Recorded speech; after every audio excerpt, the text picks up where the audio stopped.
Committee Room 30, sound.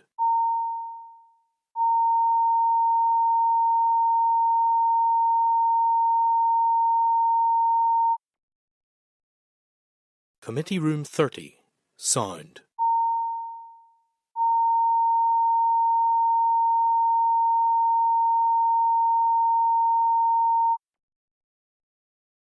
Committee Room 30, sound.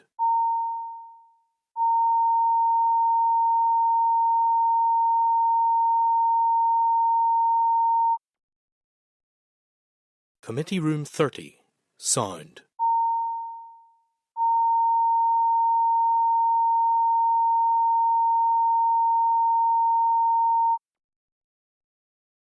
Committee Room 30, sound.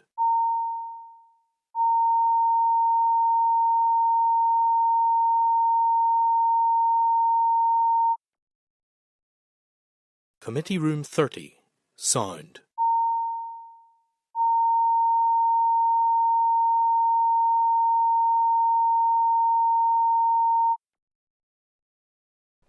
Okay, thank you. Okay, so the meeting will be broadcast online and throughout Parliament buildings, and so you're all welcome, anyone who's watching online. So if you can please make sure that your mobile phones are muted and there's no recording or photography of this meeting allowed. Okay, so we're going to proceed with the agenda. I don't think we have any apologies. We're waiting for Sinead to arrive. I know she is in Parliament buildings. She was in Economy earlier. Waiting for Podrick to come online, and so Claire is welcome online as well. Any declarations of interest to declare? No? Okay, thank you. In terms of chairperson's business, I do want to just raise the issue of the High Court ruling this week in Belfast that ruled the provisions of the Illegal Migration Act 2023 be disapplied in Northern Ireland by virtue of Article 2 of the Windsor Framework. And this follows the High Court ruling in February. Obviously this is an issue that we as a committee are watching with close interest, and so when the time's right we will be getting the Northern Ireland Human Rights Commission back to give us a briefing on that. Okay, so members, draft minutes then, you'll find these on pages 7 to 12 of your meeting pack, and if you're content we will, I'll go ahead and sign those. Any matters arising that people want to raise? No. Okay, I just sorry. So I just want to raise the issue of the papers from the Executive Office last week in terms of Peace and Reconciliation evidence session. Obviously we didn't receive those in time. They arrived with the clerk and his team the next day.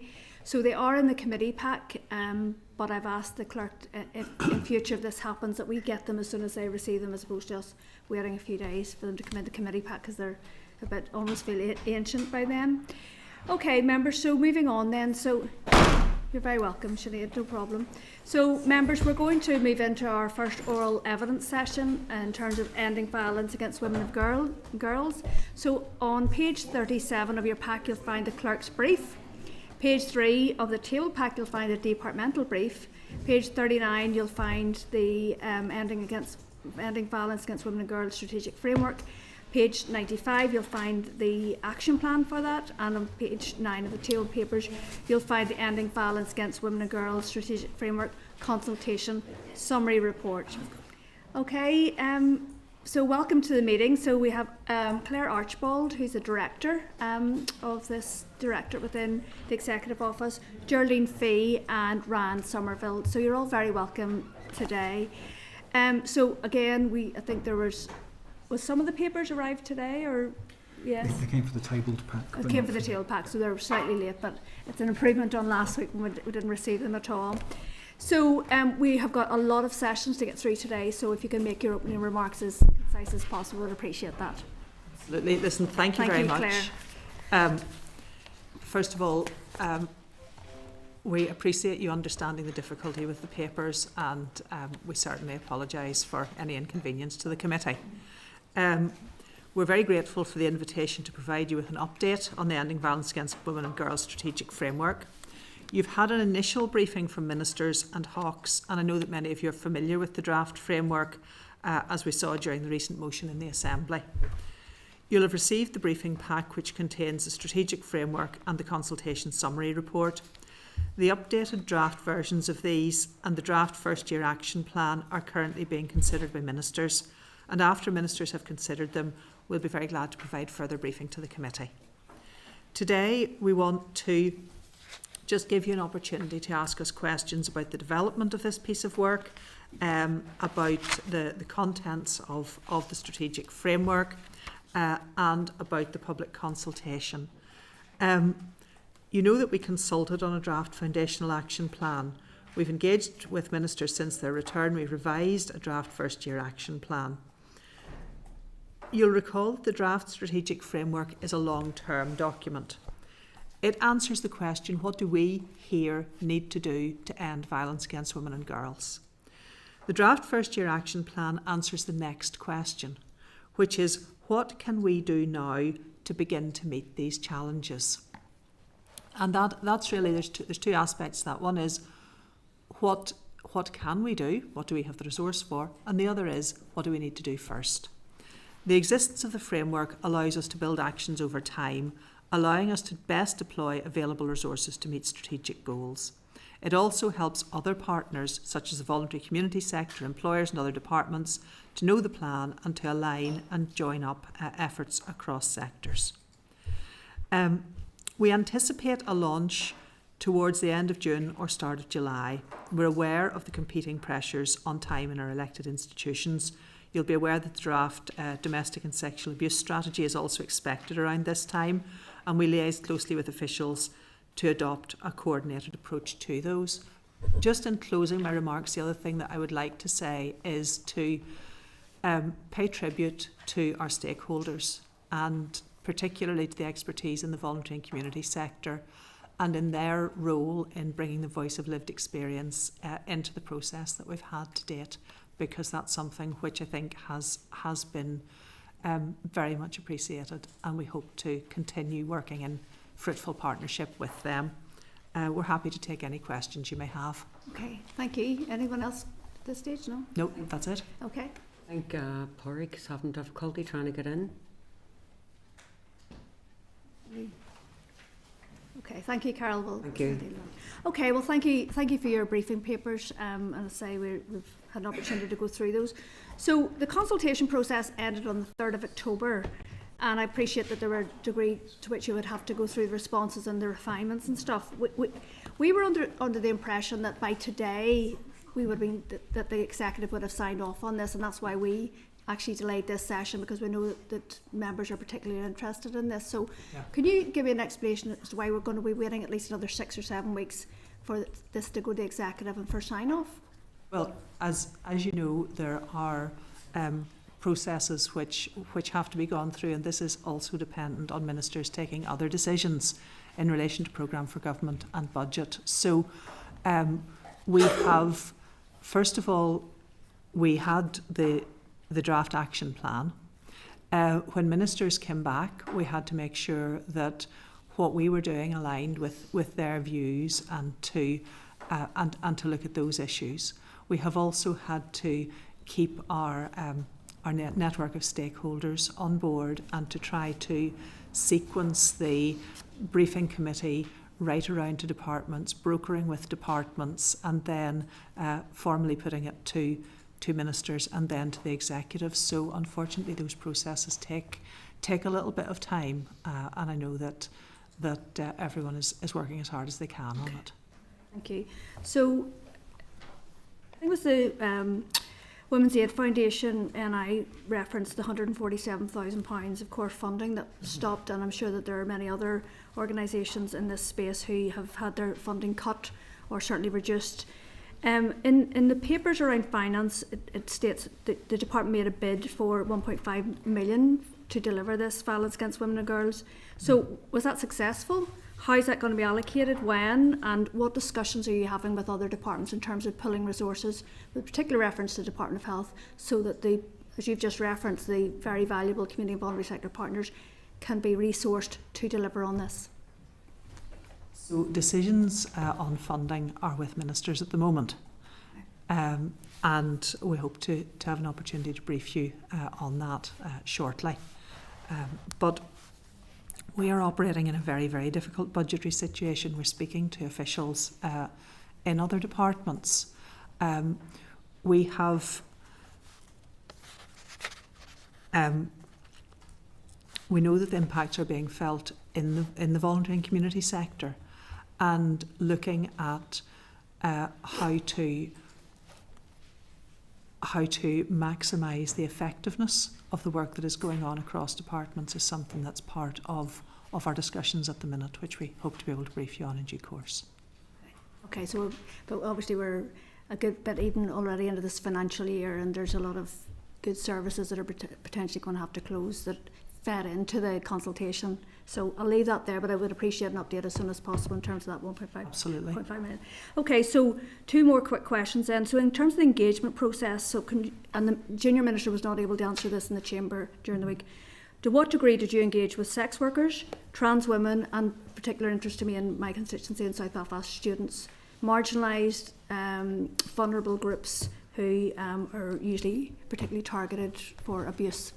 So, in relation to sex workers, we had a one-to-one consultation with Ugly Mugs, and their representative gave us a very good briefing on their issues around violence against women and girls, which are obviously acute. In relation to trans women, at the time that we launched the co-design process, the specific representative group wasn't in operation because they had some staffing issues. But we spoke to Rainbow and we spoke to Here NI, and they met they carried that brief as well, because the co-design was intersectional. We also had the Student Union at Queen's represented, and we also had NI Migrant Forum, Disability Action, Age NI, Rural Women's Network, just to make sure that we were getting that range of voices. And in addition, we carried out commissioned research with adult women and also with girls to make sure that a wide range of lived experience voices were brought into the process and were informing our decision making. Okay, and lastly, in terms of the action there around the hospitality and nighttime economy, you've talked about conditions in entertainment and premise licensing. I represent South Belfast, so obviously we would see a lot of the fallout from this, of young women being attacked, leaving bars and being vulnerable, kicked out of bars because they're drunk. And to what degree are you engaging with that sector, particular reference to the security staff, and then also then potentially testing for spiking and other measures to provide? Go ahead, thank you. Maybe answer that question, Chair.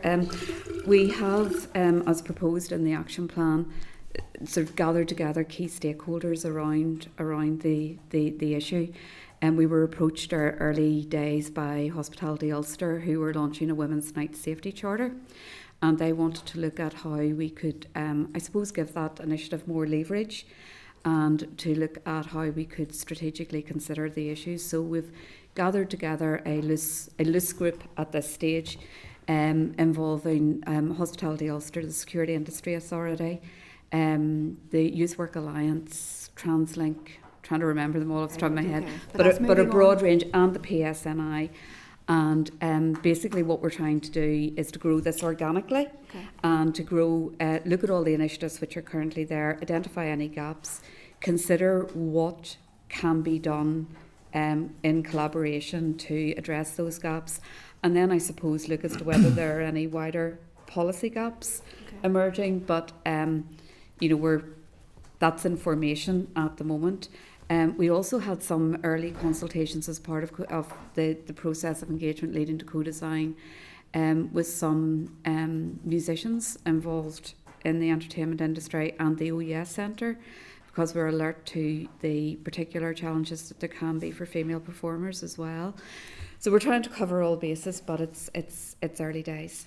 Okay, thank you. I'm going to pass over to Deputy Chair Connie Beacon, please. Thanks. Yeah, thank you very much for coming in today, and thank you and all the community and voluntary sector groups who worked with the co-design panel to produce the strategic framework. I think all of us here really want to see this over the line. They want to see delivery and they want to see action, and I think it would be remiss of me not to mention that political representatives had previously been told that it could be that, there was a timeline that this was going to be published last year, and now we're hearing that it's June before it goes to the executive, and I think that's a real frustration among the community and voluntary sector who are doing the legwork on this issue, and we'd really, really like to see this as soon as we can. And I think my question just on that is, what conversations are you having, for example, with the Department of Health, as Paula said, really around things like core grant funding for women's aid, funding for counselling services delivered through Nexus, for example, and all the other groups doing work, because those are the people who are holding this up at the minute. They're doing the work on the ground, and it doesn't make any sense for the Department of Health to cut funding to essential services that are part of the strategy, and then for us to try and take this forward. It doesn't make any sense. So what conversations are you having with other departments around initiatives like that? So the first thing to say is that in our engagement with other departments, we are very clear that we don't replace funding like for like, because that's just chasing money around the system. But it's about making sure that the whole system is sustainable, and that we're all acting in a joined up way. So how the department, we will engage and we will seek to influence other departments, but and we will also look at where the gaps are and look at where we all strategically should be putting our money. I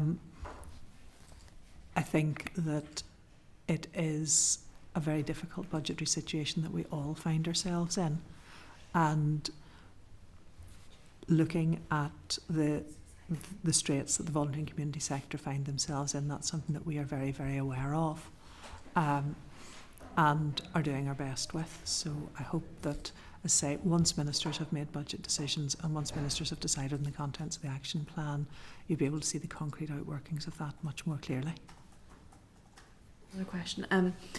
Something I'm also very interested in is young people, and you talked about this a wee bit previously. I'm just wondering if I could have more information about how you specifically engaged young women and girls in strategy. There's been some really alarming research done, especially when it comes to teenage girls and the rates of online harassment, access to violent pornography, and sending and receiving explicit unwanted messages. So I think there's a real issue with young women and teenage girls specifically on that, and I'd just like to know a bit more about the groups you engaged with and how you made sure that young women and girls' attitudes and needs were accurately reflected in the strategy. Do you want to take some of this and then I'll follow on? Yeah. Well, generally in relation to engagement with young people, we worked very closely with the Education Authority in establishing youth panels across Northern Ireland, and they actually helped us in devising the easy read version of the strategy, and we are continuing using the Lundy model to engage with them to make sure that the voices of young people are heard. In addition, we also have the commissioned research which Claire referred to earlier through the University of Ulster and Queen's University, which looked at different cohorts of age groups, so we could get some Northern Ireland specific evidence about the experience of young people. In relation to the online issue, Ofcom was a co-design partner. We are staying close to them as they begin to bring forward their guidance in relation to online harms, etc. But their specific guidance in relation to addressing violence against women and girls isn't scheduled to go out for public consultation until 2025. But in the meantime, what we're hoping to do is, as they bring forward consultations on media literacy, and there's one on protecting, I can't remember the exact title, but it's protecting against the online sharing of images of abuse. We're hoping to use our youth panels to get them some better evidence from young women in Northern Ireland to feed into that. So it's really, we're trying to collaborate through the structures that we have set up to help other initiatives as we're going forward. And Ryan Somerville led the analysis of our consultation. Do you want to just say what came through in the consultation, Ryan, from young people? Absolutely. So our youth panels actually took part as part of our consultation process and fed back on the framework itself. We also relied on some of our co-design partners, and Women's Aid were very strong in bringing that youth voice together in terms of focus groups that were targeted at children and young people. And that has really sort of informed our decision going forward in terms of changes to the framework. So I think we consulted quite widely with children and young people, and that is reflected in our draft consultation analysis report, which has went to ministers. I think I would also highlight as well that we also have modules in the Young Life and Times survey, which we hope to kind of keep a record of, and that's something that we will build on year basis, which is also helpful. We want to make sure that we reflect the experiences of young women and girls, and also the experiences of young men and boys in relation to some of the pressures that they are under, for example, online. And that's something that we're glad came through in some of our youth forum work. Okay. Emma, please. Thanks, Chair, and thanks to you all for presenting. I suppose, sort of following on from the question that the Chair asked you, a significant amount of money has been spent on this already. Would you speak to that, to detail what has actually been spent on and what that's done? So when we came into, when Geraldine and I arrived at the end of 2021, first thing we had to do was we had to build the team, we had to build the evidence base, and we had to begin a programme of engagement with stakeholders, because this was a new area of work for TEO, and none of those things were in place. Now, while many of our stakeholders are in touch with the department on other issues, it's actually building your network in relation to this issue. So that programme of work was started. We then built our evidence base to make sure, first of all, that what we're doing aligns with best practice, what's happening elsewhere, and also that we know what the statistics are on the ground here, and that we can measure change as we see it. The co-design process itself is something which is staff intensive, because working relationally requires you to have a process, and also to make sure that you're giving input to the process, as well as just getting people into a room and saying, well, here, what do you think? But actually making sure that it's structured, making sure it's meaningful, making sure you can get a result out of it. So those areas of work in terms of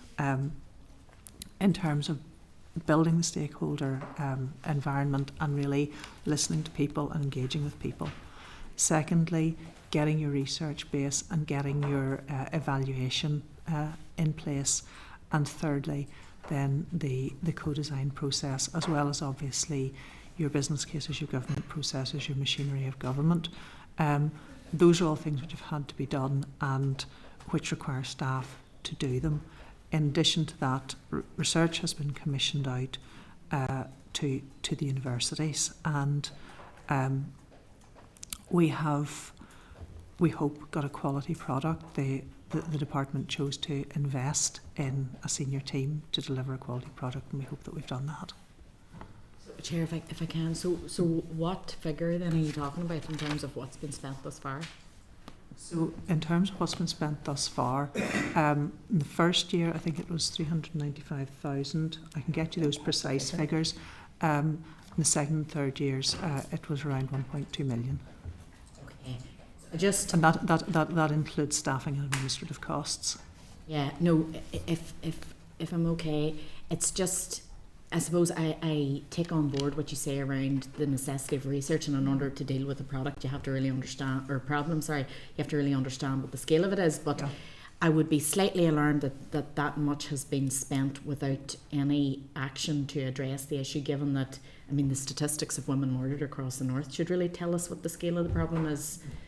You know, the framework and a lot of the language that's used in the framework and the statistics, even what Connie referred there to in terms of the number of young girls that have experienced harassment and abuse by the time they're 16 years of age, and the fact that it does make reference to change in societal attitudes and you know, addressing misogyny at the root cause, I think is really welcome. But I'm just concerned that so much has been spent and we actually haven't seen any product out of that yet, and we're still, and I would say most of us are probably in the same boat where, you know, I'm dealing with women Yeah. on a very regular basis who are telling me that even when they report to police, they're dismissed.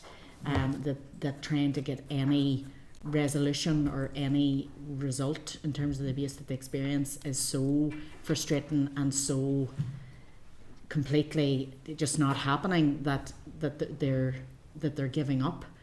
And I would wonder what, when we're going to see some delivery out of this. So, first thing to say is that we absolutely share your eagerness to get delivery underway as soon as possible. Now, in late 2023, we asked ourselves the question, can we actually deliver this without an executive mandate? And we had plan A, some small things that we can deliver with no executive, and plan B, getting the executive back and asking what their priorities are and how they want to work with it. We thought, well, if the executive is going to be delayed for longer, then we'll proceed with plan A and then see what the executive wants in addition to it. But we were very fortunate that the executive came back. But aligning that work with what ministers want is something that has really since February been our focus. So that's the first point. The second point to make is that we've also heard, we are only too aware of the experiences that women are having in communities. Our assessment of much of where we are is not that there are no services. It's that there are services, but they could be stronger, they could be better, they could have less delay, they could be joined up better. And fixing those problems is something that requires relationship building and cross-departmental working, and it takes time. So that's something that, our mandate is to coordinate a cross-sectoral response at a strategic level, and that's where we're seeking to put our effort. Yeah, of course. It's so. The first thing that I would say is that the services, and I'm familiar with them in my own local area. They have been established independent of government or support, and an awful lot of the time they are women who, many of them, have been personally affected by this issue, and then go on to sort of devote their lives to helping others in the same situation, and are doing a fantastic job and aren't supported, and that's already been referenced. The second thing that I want to ask you about is engagement with courts and the judicial system, because I'm really concerned about that. I've recently had a constituent who contacted me after her ex-partner, who had published photographs of her online without her permission, was then granted access to his phone and online activity again by a female judge who was aware of this. And I can't comprehend the context in which somebody in that role would think that was appropriate. So, I mean, the only explanation that I have for there is that there has been no education around this. There's been no trauma-informed training, and that's a real concern. So, first things first. When I refer to services, I want to reassure you I'm referring to services of two kinds. First of all, the wonderful work done by the voluntary and community sector. And secondly, the police are a service, social work is a service, the housing executive is a service, and all of those are part of the infrastructure as well. So I hope that you didn't hear me as criticising our voluntary and community sector, because I wouldn't want to do that. In relation to the justice system and the judiciary, we work very closely with the Department of Justice and the people who are delivering the domestic and sexual abuse strategy. The two pieces of work really have to be very closely linked together.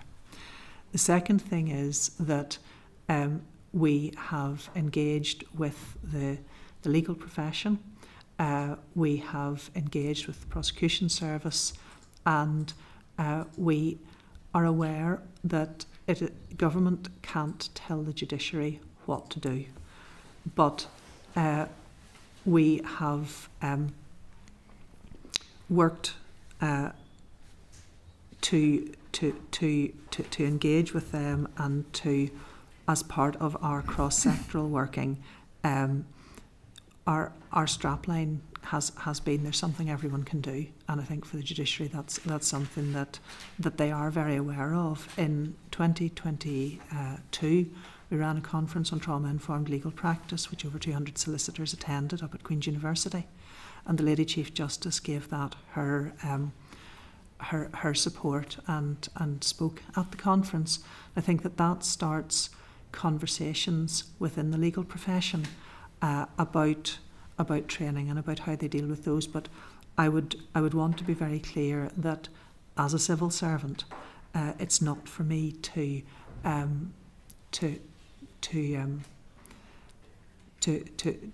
try to direct the actions of an independent judiciary.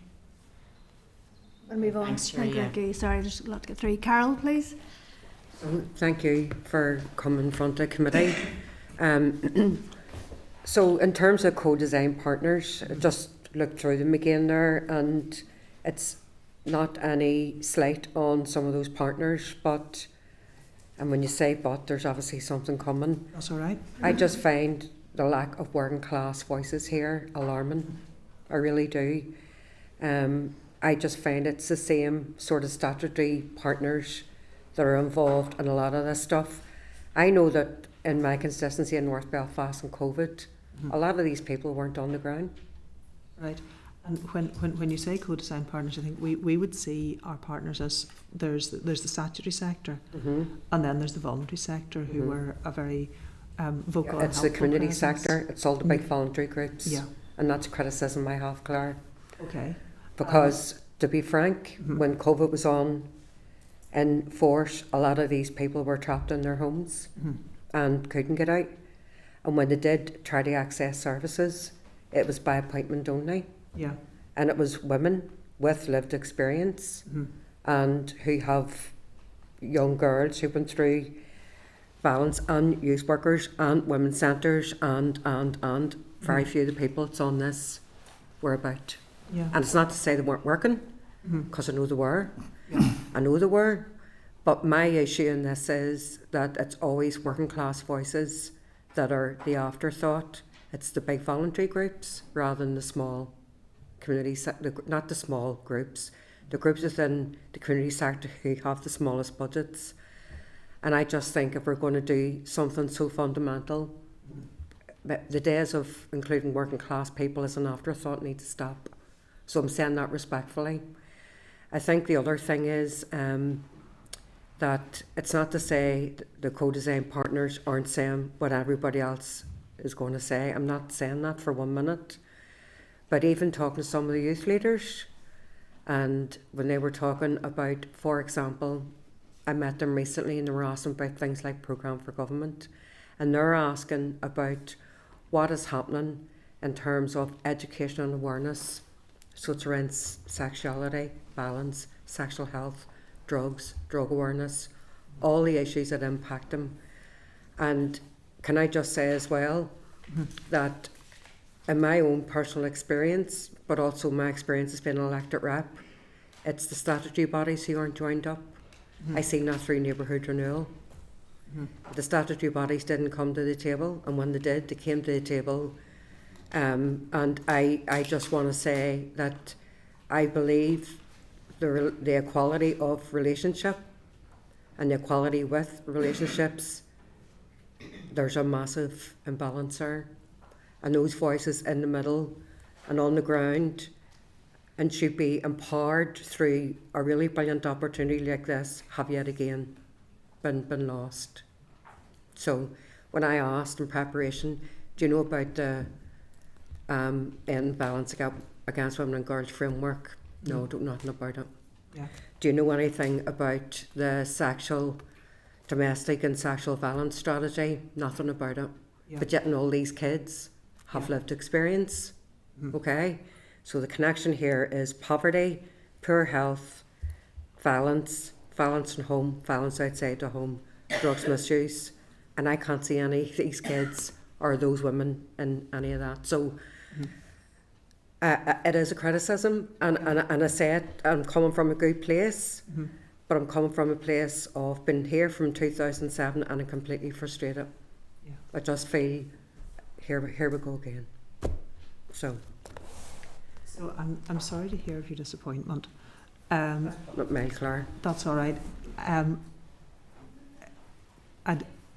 I would like to engage with you on names of 100%. groups that you feel would add to this, because we certainly want everybody to be represented. 100%.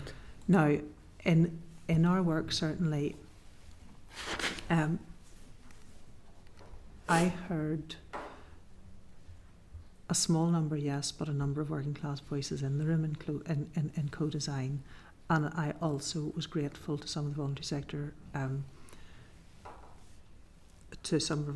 partners who, and not least Women's Aid, who brought in voices of women and girls with lived experience, and that was something that the Education Authority youth groups also did.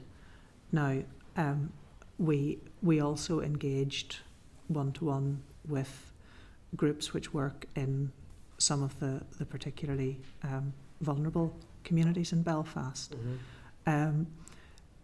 If there are ways to bring those voices more to the fore, it's certainly not too late, and that's something that we would like to do. No, I appreciate that. That's all I have to say, Chair.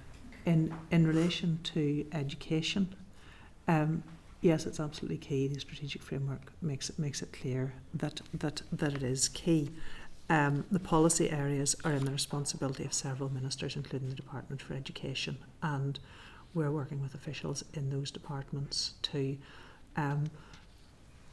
not just to pay lip service to it, but to really look at how we join up all of the aspects of a holistic approach to children's education. Well, thank you, Claire. Thank you. Can I have Brian then, please? Okay, thank you, Chair, and thank you for your presentation. It's my first time looking through the document, and I have to say it does seem very comprehensive. A lot of good content and the themes and the outcomes. Particularly pleased to see the delivery section and the structure of the Oversight Board, Programme Board, and I mean, we will ask the groups coming in later from the voluntary community sector what role they feel they will have on an ongoing basis. So it's important this isn't just a collection of good ideas, but that it actually becomes something that is bought into by all the departments. I mean, I see 5 permanent secretaries and the head of civil service there on the Oversight Board. So that really is my question. TEO is developing this on behalf of the entire executive, and obviously as a department we have the smallest budget. Yep. So all of these other departments will need to play a big part in the delivery of this and programmes flowing from it. So do you feel that buy-in, that it's not seen as that's something for TEO, that all departments are fully bought into this and taking this forward? So that has very much been our approach. That, you know, if TEO is just to do some more things to join the long list of all the things everybody else is doing, that's not going to get us anywhere. Which is why we're working through cross-departmental and cross-sectoral groups, which will have their own very small short-term action. I don't mean small, but short-term action plans, crunchy deliverables, which they will be reporting up into the board to make sure that that everyone does agree and buy into delivery. Now, some of what needs to be delivered is the big services which are already underway, but some of it in other departments, but some of it is also low cost and no cost measures. And I think it wouldn't do to just think, oh well, is that all they're doing? Because some of those things are really, really important. It's those little key levers. So. You feel that commitment is there? And one particular question, Chair, for me, in terms of the hard end of enforcement, I mean, through the PSNI, again, do you feel that commitment is there in terms of prosecution? You know, and do they have a particular section focused on ending violence against women and girls? So we've worked very closely with Public Protection Division in PSNI, and Chief Superintendent Fisher and her team have got a violence against women and girls domestic abuse action plan themselves, which they are delivering and really leveraging within their organisation. So like everyone, resources are stretched, but there's a real commitment there, and there is a commitment among the prosecution service and among the justice system, acknowledging that the justice system is subject to delays right across the board, and that is a real issue. Okay, but it's bringing those, ensuring that communication and joint working will be an ongoing priority for TEO, almost to take a lead. Is that right?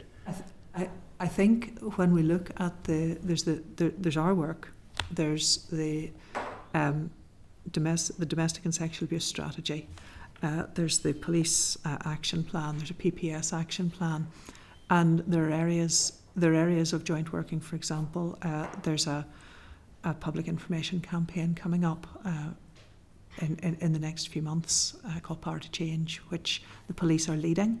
But I think that very close working in relation to the domestic and sexual abuse strategy in particular, there are actions which are their DOJ levers, which are for DOJ to press, but they will also impact on the EVOG work, and therefore we're looking at common indicators of success and making sure that we cross-report and that we support each other and that we know what each other are doing. So it's a complicated environment, but we hope that we are working in an effective way.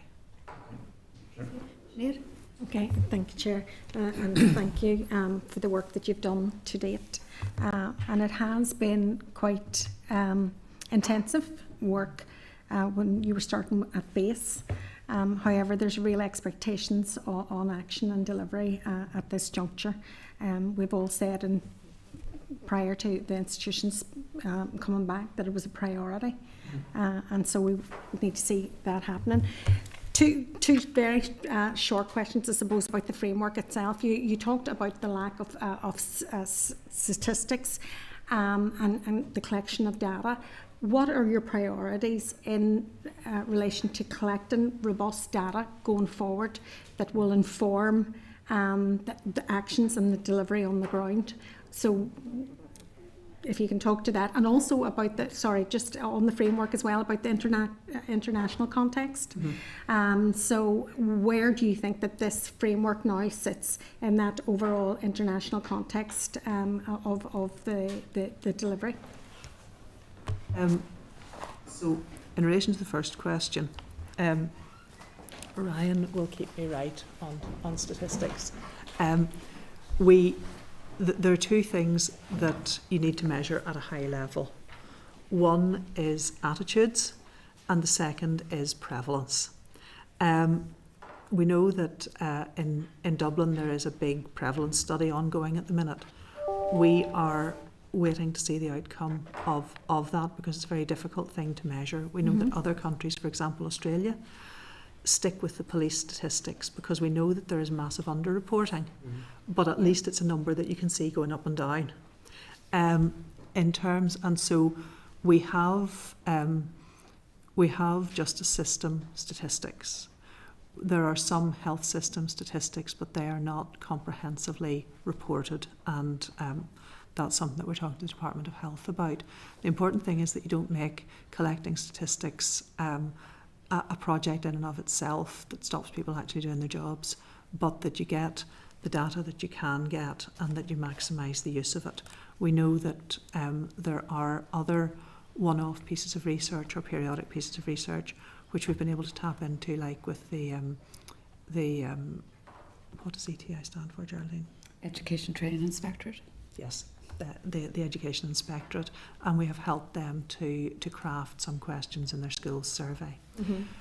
In terms of attitudes, NILT and YILT are the Northern Ireland Life and Times Survey and the Youth Life and Times Survey. We've already baselined some attitudinal questions, and we will reapply those periodically to see if there is change in them. There are also, as we go through individual projects, there will be project level evaluations, and as we go through communications products like Power to Change, we will be market testing on the way in, market testing on the way out, and hopefully that will begin to give us a better picture of what's going on. Anything else you would add, Ryan? No, I think just to say that data will be sort of that thread that runs throughout everything that we do, and it's about having that data open and available to everyone as well. I think is key. And making sure that, for example, if we're measuring one thing in relation to, for example, levels or prevalence, that the DSA strategy is measuring the same thing, or that the housing executive have access to the same statistics. So that I think it's the only way that we'll know if the Exactly. strategy is working, if we've got robust data that can be interrogated, even for the ad campaigns and things like that, you know, before and after. So one of the biggest things about violence against women and girls is preventing it happening to begin with. Yes, exactly. So it's about a culture, and we're talking quite frequently about relationship and sexual education in our schools, and when should it start, and about consent, and about people's bodies and who should be allowed to touch their bodies, and children, etc. Their understanding. How do you think sexual education, sexual education will help support the violence against women and girls strategy? Is it important, or is it something that can be optional, for example? So this is an example of where the executive needs to work in a joined up way, because RSE in schools is a matter for Department for Education. RSE as part of community provision is a thing for youth service. There's also the work that can be done by sports clubs and community groups and youth groups, and making sure that all of those people have access to high quality materials, to expertise, to train the trainers' work is really important. But I think the thing that I would emphasise is that it's not just about RSE, it's about everything in a young person's education, from the support their parents get when they're in their very youngest years, right through to the point where they go to college or into their apprenticeship or to university, that it's the ethos of the places that they are, that is about respect, that they have positive adult role models, that I heard something in relation to a school recently which I thought was not RSE, but it was a very important statement. In our school, the kids look out for each other. And that idea of relationship, of active bystanding, of knowing what a safe and healthy relationship is, not just a sexual relationship, but a friendship, all of that sits together, I think. And that's work that we're looking forward to doing with other departments. So you're saying it's fundamental that education, relationship education, sexual education is fundamental to delivering better outcomes for women and girls here. I'm not quite saying that. Is that too political, Claire? I'm saying that prevention is core to the work that we are doing, and that two of our outcomes are, first of all, that everyone should know what violence against women and girls is, know that they can have a part in preventing it, and that everyone should know what safe and healthy relationships are. And that's not just by hearing somebody talking about it in assembly, it's by experiencing it. I ask another one. Okay. So reducing delays in the judicial system. You in your paper talking about various options. Can you maybe talk a wee bit about how do we reduce delays? Because delays in the judicial system is causing trauma, repeat trauma. So we need to kind of get to the bottom of that. We need, obviously working with the Department of Justice, but collecting statistics, for example, if we see the outcomes from the public prosecution, sometimes the call-outs from domestic abuse don't match actually what goes through the judicial system, because the system is so broken and the delays are, out of hand now at this stage. So again, that's something which is for our colleagues in the Department of Justice, as education is for our colleagues in the Department of Education. But what can we do to support them? First of all, making sure that what they're doing is joined up with what we are doing, and making sure that there are opportunities for everybody across their systems to be to be looking at the problems in the same way. Speeding up justice is something which we have been trying to do, I think, since both Geraldine and I joined the civil service, and that wasn't yesterday. So it's a difficult question, and it is clearly related to resources. And the role that the domestic and sexual abuse strategy has in relation to, I don't want to go on ta-da, here's what's in their action plan, even though I can't tell you what's in my action plan.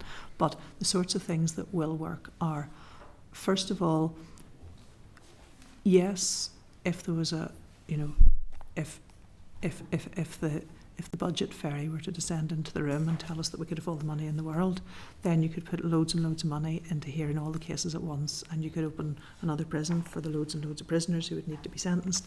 But we have to proceed more slowly in the real world. And there are things that you can do, like making sure that victims and survivors who are going through the criminal justice system have access to good information about the process, making sure that they have access to support as they're going through the system. And there's evaluative work needs to be done on a project which we think showed that support can reduce your attrition levels.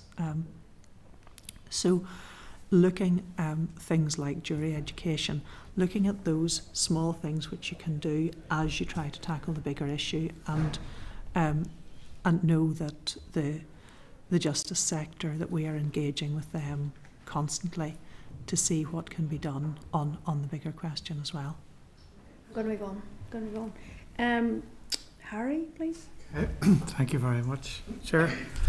And Claire, you had said at the start, what can we do now? And I think it's a good quote. I think it was Aisling Playford said that there is something that all of us can do. Yeah. I think that's very good. In terms of engagement and thinking of teenagers, it will be like working with all schools, and also a follow-up to that, I'll just say it now. What about the hardest to reach and those most in need? Okay, thank you. So, in relation to schools, obviously each school has its own independent choice. We will be working with the Department of Education, and we hope that there will be opportunities for schools to be involved, and opportunities for schools to share good practice. In relation to young people who are not at school, we're working with the Ending Paramilitarism and Organised Crime Task Force. They have some very good engagement programmes, particularly for young men, and building an EVOG lens into those programmes is a good low-cost way of, not low cost because they're not, because that's all we want to spend, but low cost because it's a really efficient way of getting that message out to a particular group. We would hope to be able to engage not just with universities but with further education colleges to see what pastoral support and what curriculum support they can provide to the young people in their care. And there's a question to which we do not yet have an answer, but we know that it's a question, which is what about young people who are in apprenticeships and other kinds of programmes. We know that youth service does wonderful work, and talking to them and looking at the ways that they can bring this material. They have already done some great things in terms of training all of their youth workers in active bystander methodologies, and training them to be that positive role model, that one safe adult for young people who maybe don't have another safe adult in their life. So, and we know as well, we're speaking to the prison service about young men and boys who are in prison, and about if there are ways to reach out to them. So there are young people. We would love that every space that young people find themselves in, you know, whether it's a sports club or a prison, that the people who are running that know that there is something that they can do. Okay. Thank you. Thank you, Chair. Thank you, Harry. Padraig, please. Trying to come on, Chair. Yes, go ahead, please. Thank you. Oh, okay. So look, thank you for your presentation. I suppose at a couple of points really around it. The first one I wanted to ask was just around the evidence gathering. So do you have any more, I suppose, stats or any breakdown of in terms of how you've gathered primary, secondary, tertiary evidence, and just the balance of that in terms of what percentage weight you've given to each evidence gathering? The other thing was just around the education point as well. So we've said that, you know, it's clear that, you know, an understanding, talking about healthy relationships is imperative here.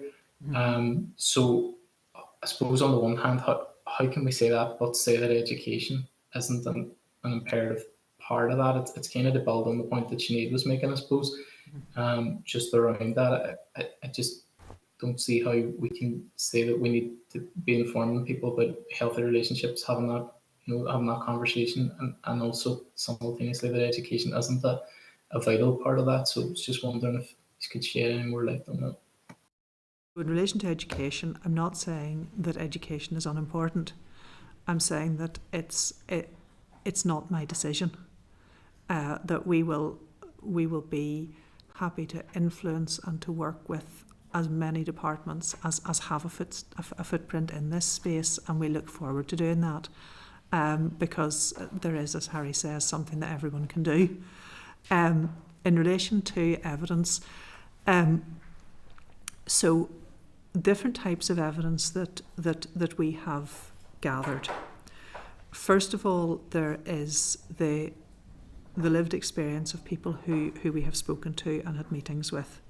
And that is both, we say there are three kinds of expertise. There's expertise by lived experience, expertise by service provision, and expertise by academic research. And we've tried to engage with all three of those. So lived experience has been through focus groups. It has been through, we had a small lived experience footprint in the co-design process, and we're very grateful to Women's Aid for facilitating those participants. And we're very grateful to them as well for giving their time and for the input that they had. We've also had one-to-one meetings with people with some really quite, really very, very difficult and tragic lived experience who wanted to give us their personal testimony, and we hope that we have brought that into the process with respect. We wanted to get wide lived experience, and that's why we commissioned the two pieces of research, one from Queen's and one from UU. We also bore in mind the evidence from the Unseen at Uni report, which Susan Lagden did about sexual assault at university, which is sobering reading. We had our consultation responses, both at our call for views initially and then in our consultation, and that included groups including Women's Aid and including the Women's Research and Development Network who carried out research of their own and went out to bring more lived experience voices into the process, and who brought us some very good statistics. We have the statistics from service provision in Northern Ireland and from the statutory sector, which include justice sector, health, such as they are, and things like the housing statistics. Now, those aren't perfect, but they give us a baseline. We went out again on attitudinal to NILT and YILT. Now, in terms of in terms of other people's analyses, we commissioned some research at the very beginning just on what research is out there. One of those pieces was to get a reading list on what research there is on Northern Ireland, and that included things like Monica McWilliam's absolutely seminal work. We also looked at international best practice, and we tried to look at the things that work and the places which are innovating. We have a very good collection of materials which we hope, as we move in, not just for the sake of having a good collection of materials, but as we move into delivery and how do we solve this specific piece of the problem, that we can share that information with other departments and make sure that we do the right thing for us now based on the best information that we have. And obviously we also, and to go back, Sinead, to the question of yours that I didn't answer, what about the international frameworks? We've looked at all of the international frameworks, the Istanbul Convention, CEDAW, the UN model, National Action Plan, and bearing in mind things like the Sustainable Development Goals. So we're very much undergirded by those documents, and we were fortunate to have the opportunity to speak in recent months to both Grevio, who are the treaty body for Istanbul, and also to the UN Special Rapporteur on violence against women and girls, and we'll await their recommendations with interest as well. So I hope that answers your question. Well, that's really useful to get that clarification, and I appreciate particularly the point around education. Just wondering on that, I mean, what engagement has there been with the Department for Education, with schools, with other bodies around that piece? Because it's clearly, and I totally appreciate what you're saying. It doesn't maybe necessarily fall under under TEO, but I mean there definitely has to be that engagement piece. So where's that at? Who's leading on that? What conversations have been had? And then just secondly, just for clarification as well, that's fantastic to get that detail around the number of bodies and the range of bodies in those 3 different tiers that you've engaged with.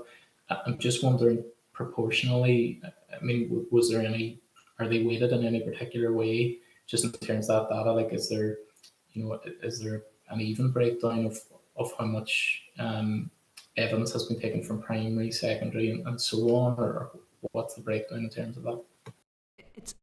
It's interesting, Padraig, because that's a question that people often ask, and that's not really how we see it. You're trying to take the best that you can from each area of research, but you can't really say, it's not like, well, you get 3 votes and you get 3 votes and you get 4 votes, or you get 8 votes because we really like you and you only get 1 vote each. It's looking at the strength of the evidence and what the evidence tells us. So if you'd like to, maybe on another occasion we could look at a few worked examples, because I think it is an absolutely fascinating part of the job, and we'd be glad to take you through it in a bit more detail if that was of interest to you. But in relation to education, we have engaged, so Department of Education and Education Authority and Youth Service were all part of our co-design process. We have and we are working with them in looking at a healthy relationships steering group or forum or a piece of work, and actually there's a meeting about that on Friday. But that's looking at what work is going on in the sector, what work could be going on, and it's that thing about engagement and joining up again and giving everybody an opportunity to really focus on an issue. We were glad that a number of parents groups responded to our co-design process, and we have also engaged with the Secondary School Students' Union of Northern Ireland, who are a wonderful bunch of young people, and also when in any engagement that we've had with young people, obviously education has been a part. So we've also engaged with Women Ed, who are a teachers' organisation, and with the trade union movement. So there have been voices from education very clearly within the process, and we hope that there'll be a long and fruitful collaboration going forward. No, that's encouraging to hear, and look, I really appreciate the clarification on that, so thank you. Okay, Claire, go ahead, please. Thank you, Chair, and thank you, Claire. Really important work happening here, and look forward to seeing some outcomes with it. I suppose it's to follow on from points that Padraig made and others in relation to not necessarily education, but I appreciate that it could be targeted in this way. But a young person told me last week that there is a WhatsApp group of over 300 young men and boys that are kind of advocating certain social media influencer attitudes, which are very misogynistic, aggressive, quite violent. That concerns me. I can imagine there are many of these groups right across Northern Ireland. Are we aware of that, or are we looking into that? How do we address that type of thing? Because, you know, I expect that there's an awful lot that we're not doing because we simply don't know about it. It's perhaps, you know, I'm 37 years old. It's even beyond my generation in terms of how young people are communicating with one another. And I think that's the crux of how we stop this societal issue, that we do very much target it at children and young people, and how they're speaking with one another, and we have to be aware of it to first stop it. So I suppose it's just conscious of what we don't know, and how are we able to even do it if we don't know it. I hope that makes sense. It makes perfect sense. And Geraldine, Yeah. do you want to? Yeah, just very briefly on that. I mean, I think it links into the wider picture in terms of how we get the lived experience of young voice into the room, because I mean, it is a minefield and it evolves so quickly. So again, that liaison with Ofcom, who are leading on media literacy and the wider work for the Online Safety Act, but we're also liaising with the Safeguarding Board for Northern Ireland and the Department of Health, who are leading on implementing the online safety strategy.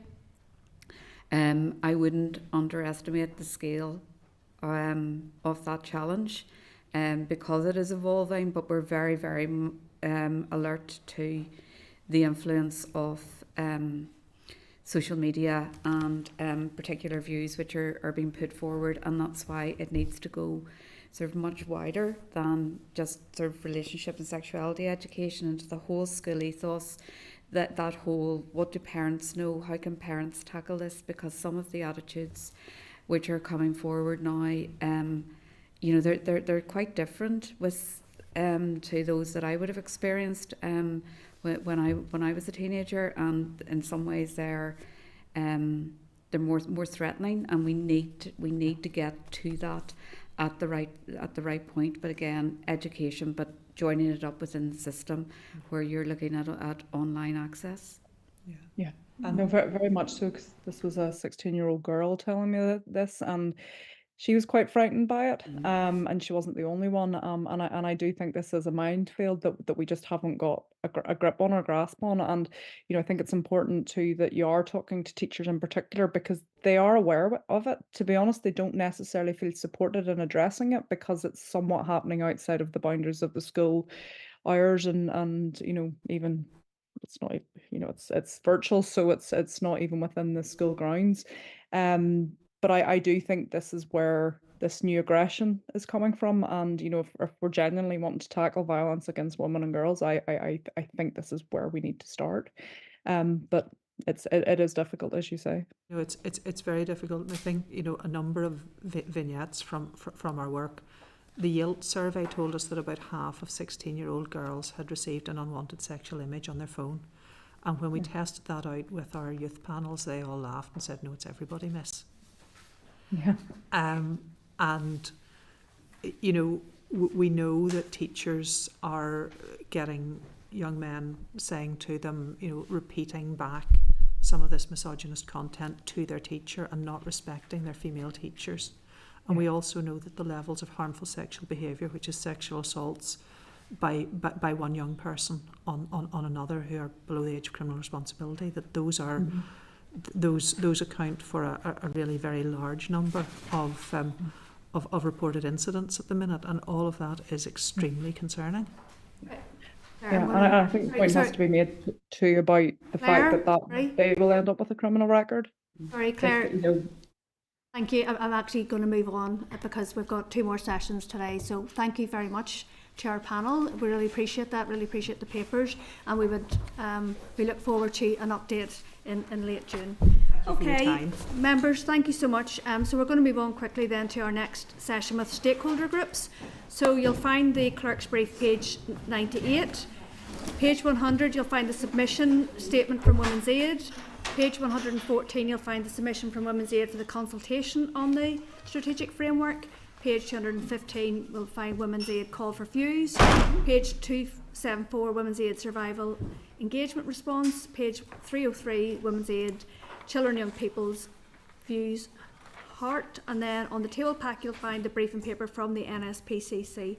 Okay, so I'd like to call forward then Sarah Mason, Chief Executive for the Women's Aid Federation Northern Ireland, Joanne Barnes, Chief Executive from Nexus NI, Lorraine Crory, Women's Sector Lobbyist for the Women's Resource and Development Agency, Karen Sweeney, Representative from Rape Crisis, and I think we have Louise Coyle, yes we do, Director of Northern Ireland Rural Women's Network, who is appearing remotely.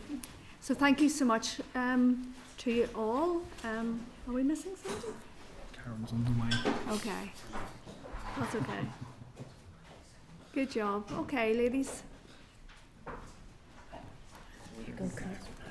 Okay.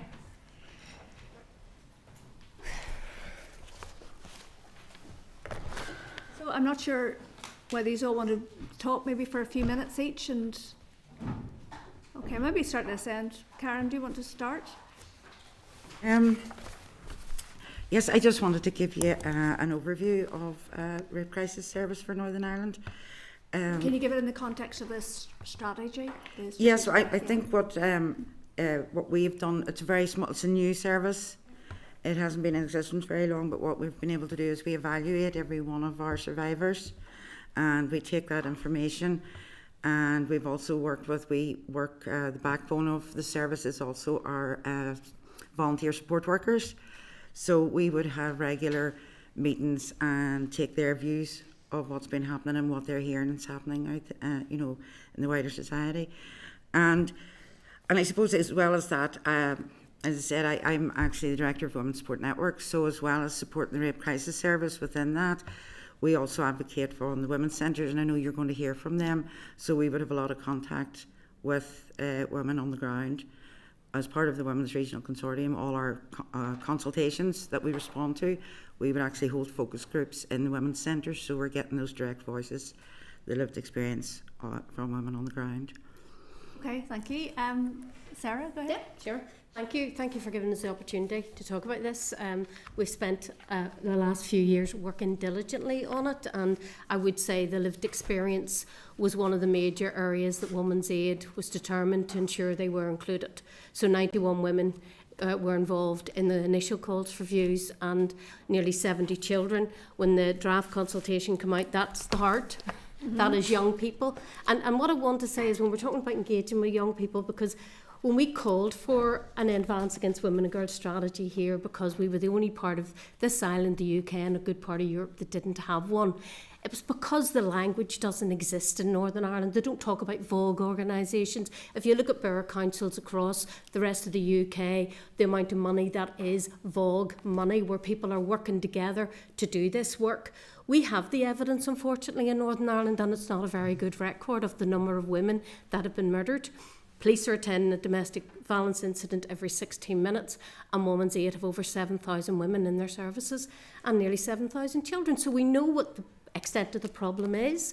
But an Advance Against Women and Girls strategy, and it was the interim head of the civil service, Jenny Piper, asked me, well, where does it start and where does it end? It starts with the birth of a baby girl and hopefully the timely demise of an older woman, and not through femicide or any other horrific way. So there's a long period of work here. It isn't a police issue on you can't arrest yourself out of Advance Against Women and Girls. It's about that change of language and the shift in language. And we can't expect judges to have a better narrative and understanding of trauma if they weren't taught that when they were younger. You know, we had a horrific rape of a young woman, and he had quite a lot of he had something like 87 incidents by his name in Numball Station. A judge suggested he find a nice young girl and get married. You know, these are the myths that we have to shift. So it's about all of us working together on it. We're committed to it, but I am going to say to you, you know, Women's Aid Federation have co-funding from Departmental Health that's in existence as long as I've been there, over 30 years. That 147,000 is now gone. I'm sitting here today and Women's Aid Federation doesn't have one single penny into their direct charity. that is coming from local government. Please note the Women's Aid local groups.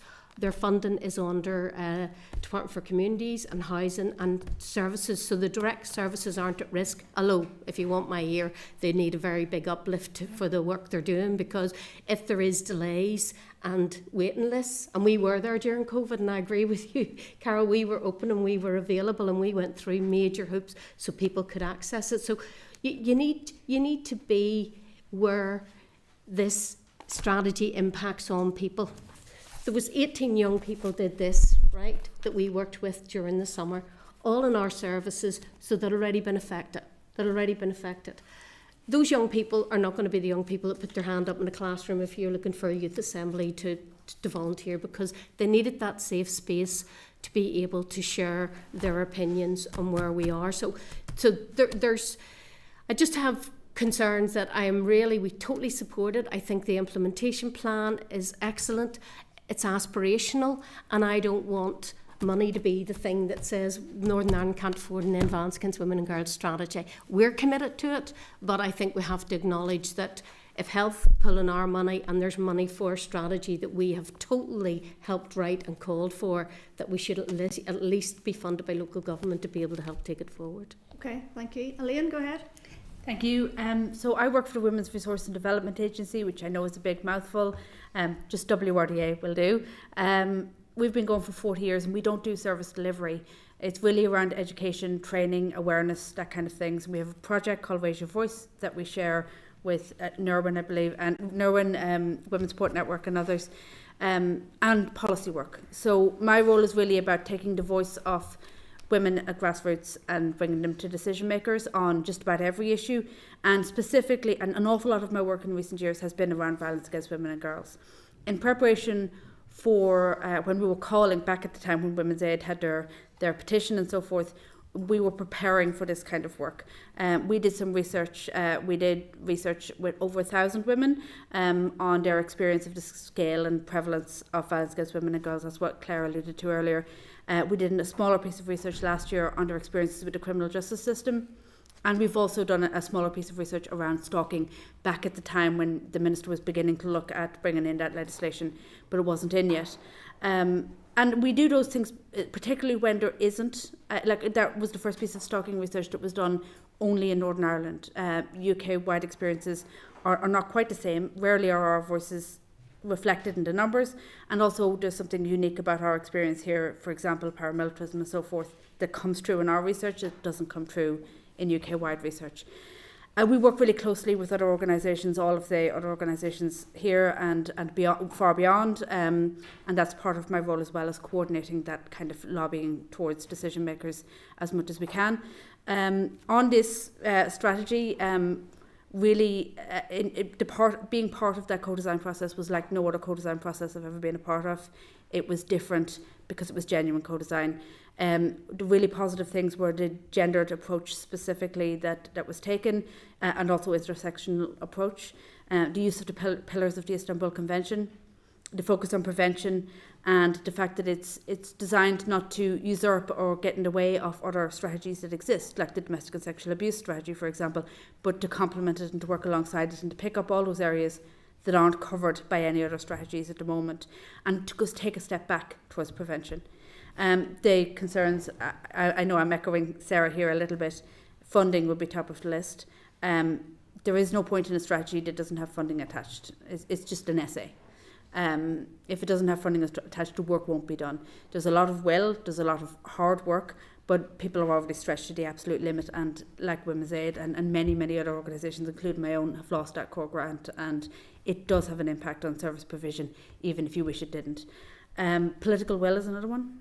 I know that there was some resistance to the initial call for this strategy, and then when it did eventually, one was accepted that it would be done. That was great. It's great that it's within TEO, because TEO kind of has a unique position within the departments, but we can't let it fall to political inconvenience, and unfortunately that includes collapse. And the last one is coordination. It touches other strategies, like I mentioned, so it's important, though, that all of the various work streams that are going to come out of this strategy, which are many, are all kept apace with each other. Some of them rely on each other kind of temporarily, like this thing has to happen before that thing can happen. And there's no point in having this huge disjunction, this loss of momentum. We really need an integrated approach and proper investment of both time and effort and will, but also money to make this work. Go ahead. Thank you, Chair. My name is Joanne Barnes and I'm here representing Nexus. I'm sure it'll be no surprise to committee members that of the nearly 2,000 people that Nexus supported through our adult services in 23-24, 80% of them were female. Correlate that to our children and young people's services and that trend remains. So, sexual abuse is most likely to be experienced by a female. Those sort of quite shocking prevalence rates correlate with statistics in GB and Republic of Ireland. So we're not dissimilar to, we're the same as. And on that very point of funding, we know that monies has been ring-fenced, and I believe there's been chat of 1.5 million here today, where we'd originally heard 2 million to the strategy. That represents in around £2 per female. If you look at Scotland, they've invested at least £9.60 per female. But if you look at WAVE, which is the Women's Against Violence in Europe, they're recommending 10% of what the violence actually costs the public purse. And if you look at the VOG strategic framework, that's suggesting that domestic and sexual abuse alone, not the other hidden harms, cost Northern Ireland between 730 million and 1 billion. So that is really telling us that we actually need in the region of £73 million to even make some sort of progressive impact on ending violence against women and girls. So that's really startling, given the fact that we all know we're in a tight budgetary climate. Like all the other agencies here, we have no core funding, and it is the community and voluntary sector that often delivers these services at a grassroots level.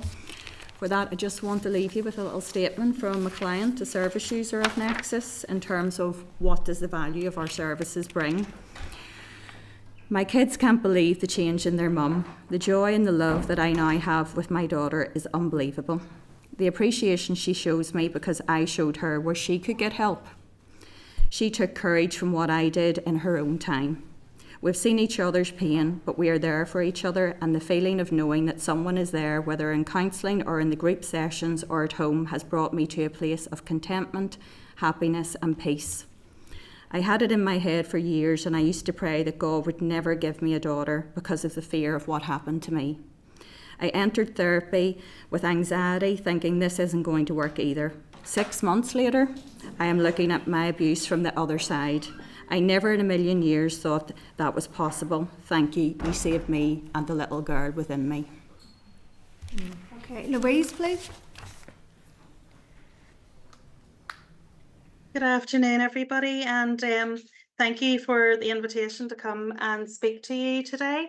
I'm the Director of Northern Ireland Rural Women's Network, and our vision in Nirwin is of an equitable society where rural women are visible, influential and valued, with the recognition that none of those things are a reality right now. And violence against women and girls really is a part of that gendered experience, where women are definitely disproportionately impacted. So it is a part of our work. I would echo what Elaine said, that this to date work on the strategy has really been an excellent example of co-design, of really trying to include people's lived experiences, the people who are working tirelessly on this, and really very solution focused on where can we have the impact, where can we learn from, and not reinventing the wheel, but actually really trying to do something of strategic importance to create real change here. I would also agree with every single other person who has said that, an action plan needs to be time bound, it needs to be resourced, it needs all the things in place to make it happen. And we know that violence against women and girls does sometimes impact differently in rural areas, just because of things like distance from services. We've got physical isolation, there's heightened stigma in close-knit rural communities. There's obviously an impact in terms of infrastructure, increased travel times and costs, and a limitation on your escape routes potentially from serious situations. We know that rural women and girls suffer more from access poverty in relation to that centralisation of support services, which then also exacerbates that social isolation, which we often know the perpetrators of violence really rely on isolating people from their support systems. There has been a long-standing and consistent issue related to us by our members of people experiencing domestic abuse and violence at home. If they are living on what we considered family land and farm family homes that are owned by their spouse, and you know, it will not be a surprise to probably all of the women here on the panel, but it might be a surprise to some of you that, you know, if someone has an exclusion order against a perpetrator of violence, that person, if they are responsible for looking after animals on farm property, but they're not allowed to live in that property and they're not allowed to be within a certain distance of the woman or her children, then they can still come past her house every single day, very regularly, if they have to look after animals. That animal welfare actually supersedes the welfare of women in that instance, which tells you something culturally about the place that we live and our inability so far to actually really tackle this. But we did some focus groups, but we do focus groups all the time, and violence against women and girls comes up regularly. Actually, we were looking at just the rural development programme and we had a focus group, and one of the things that came out really clearly was that they felt that there was no focus on safety for women and girls in rural areas. So it comes in lots of different ways when we're speaking to women, but we did have specific focus groups on this strategy, both in at different stages of the development of it and in terms of consultation response on the proposed strategy. And there are huge challenges. Women are reporting to us, they feel, you know, even things like confidence in the police and justice system to really deal with this because sentencing is so poor. We had women who said they would not advise, you know, their daughter or their sister or their friend to go through the judicial system because it's re-traumatizing, and the likelihood of actually the perpetrator receiving anything that looks like justice to them. So, you know, that's a problem. Everyone seems to recognize that education is key, and I know you had a really bit of an animated discussion about that before. But today we're seeing in the news in England, they're talking about not bringing in new legislation that there will be no RSE education for children under 9, which, you know, is so regressive. I mean, we're speaking about regression whenever we don't even have a proper RSE strategy here.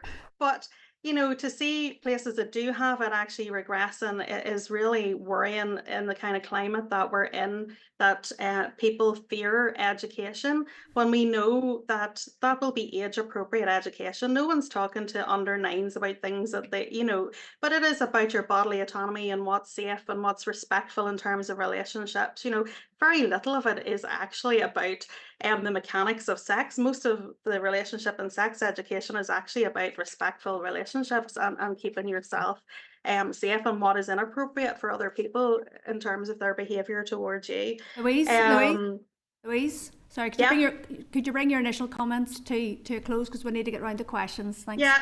I'm just saying these are the kind of things that people are raising with us. You know, they're raising education, they're raising, I mean, some of them are actually touched on the fact that, you know, school uniforms and things. And I suppose I would say that I feel this really needs integration. This is a real opportunity for our executive to show how they can work together. There's barely a government department that this doesn't touch on in some way, even if it's infrastructure and transport support in terms of safety.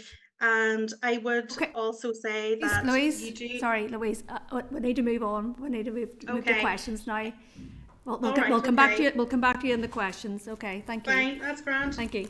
Okay, so I'm just quite conscious of time. We've got this panel and another one. So I'm going to come to you, Sarah, with your first question. That's in relation to the you've had it in the report and you said it again today, that we're the only part of the United Kingdom that doesn't have a strategy, and I just want for you to elaborate in terms of how you feel that we have been disadvantaged by not having one. Thank you.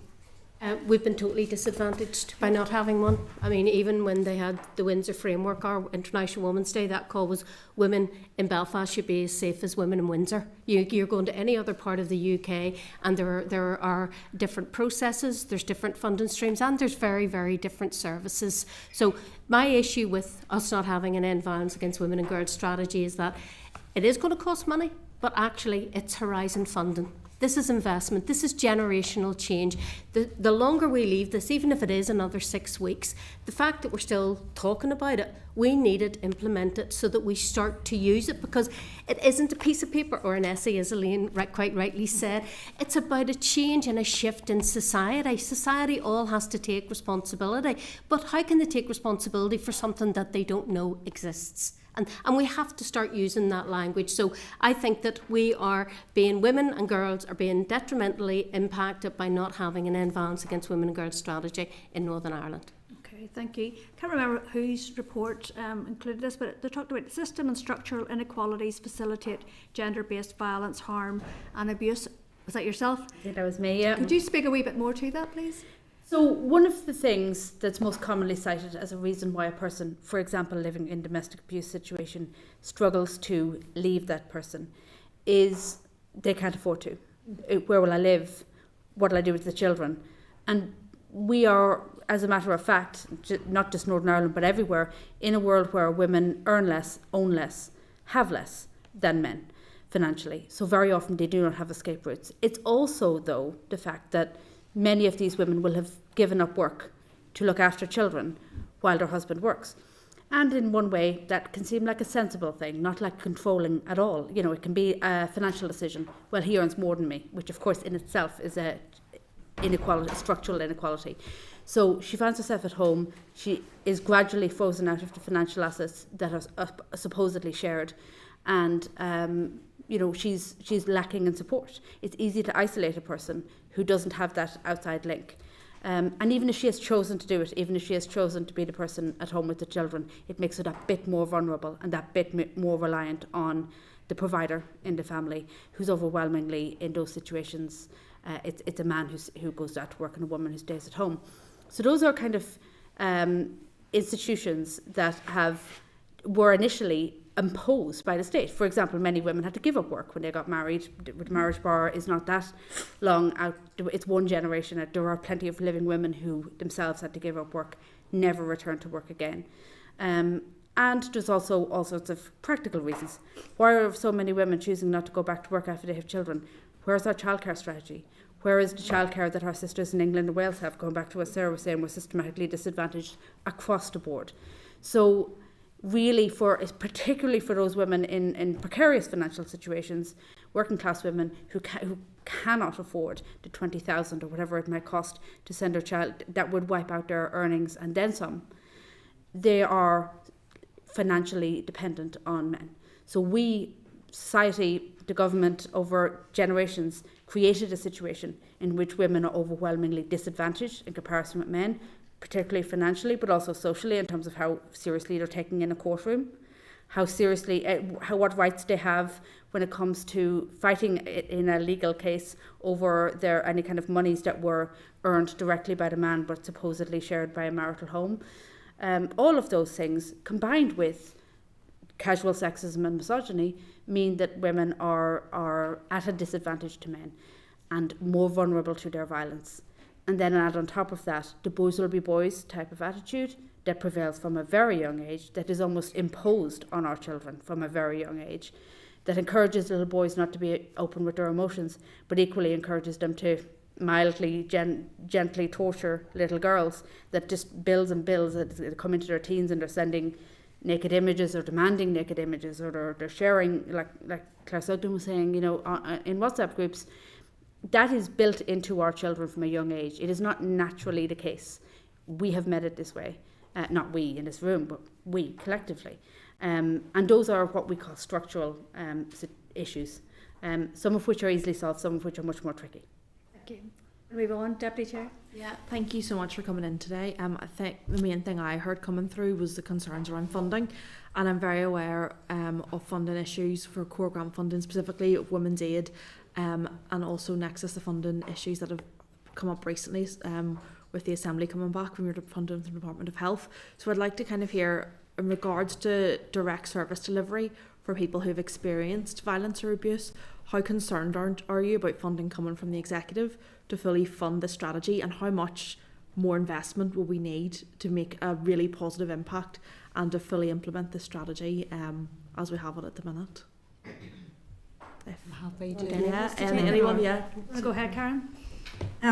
Yeah, very concerned about how it's funded and its direct service delivery. The Rape Crisis Service does not receive any government funding of any sort. It relies on grants, and they are a finite pot because it's a specialist, unique service. So you don't have a huge amount of funders even to go to. So we're all struggling, but we know from what's happening, Nexus provide the counselling, and they've been under pressure with the counselling. We know that all those direct services, they will need resourced. We know, we have the figures from the PSNI and PPS on the numbers that actually report and then go to court. But that is a small tip of the iceberg. The amount of people who do not report and still will now do look for services. We had no rape crisis. We had a rape crisis centre in Belfast which closed in 2006 because its funding was withdrawn. We started up the service on the back of money from the hashtag #MeToo, but that was a finite pot of money, which is gone now. So we have struggled to keep services going. We're going to have to make decisions about, we have a waiting list of 6 to 7 months of survivors looking for service. Do we keep adding to that list? Is there going to be money to support them when they get to the top of the waiting list? Do we have money to train more volunteers who we rely on to provide that support? But it's going to take money to provide that training. So there's so many different, but we all feed in, as I say, Nexus do the counselling, the assist set up under Gillen. They were referring to us because they are dealing and supporting those who are going through the criminal justice system. Whereas once they are no longer in the criminal justice system, I often say put out, because the majority are cases that are never brought to court. So then they're referred to us. And in fact, there was one day a few months ago we had 7 referrals alone from Assist. We also get referred into now from the Rowan and from the PSNI as some of the key, as well as victim support and other stakeholder organisations. So if you take all that, it's like a survivor's journey, because if you might go through the system, you might be put out, you might not report. So it's where you go to and who you go to for. But unless we all work together and provide that whole wraparound service, we're going to be failing women and girls.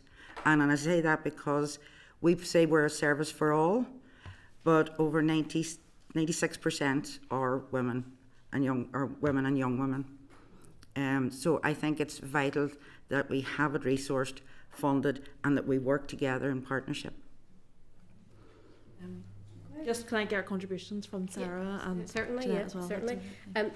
The thing that I think will be the saddest thing, you can see, the breakdown of the which I totally agree with. The strategic frameworks are excellent. So prevention is such a big part of it.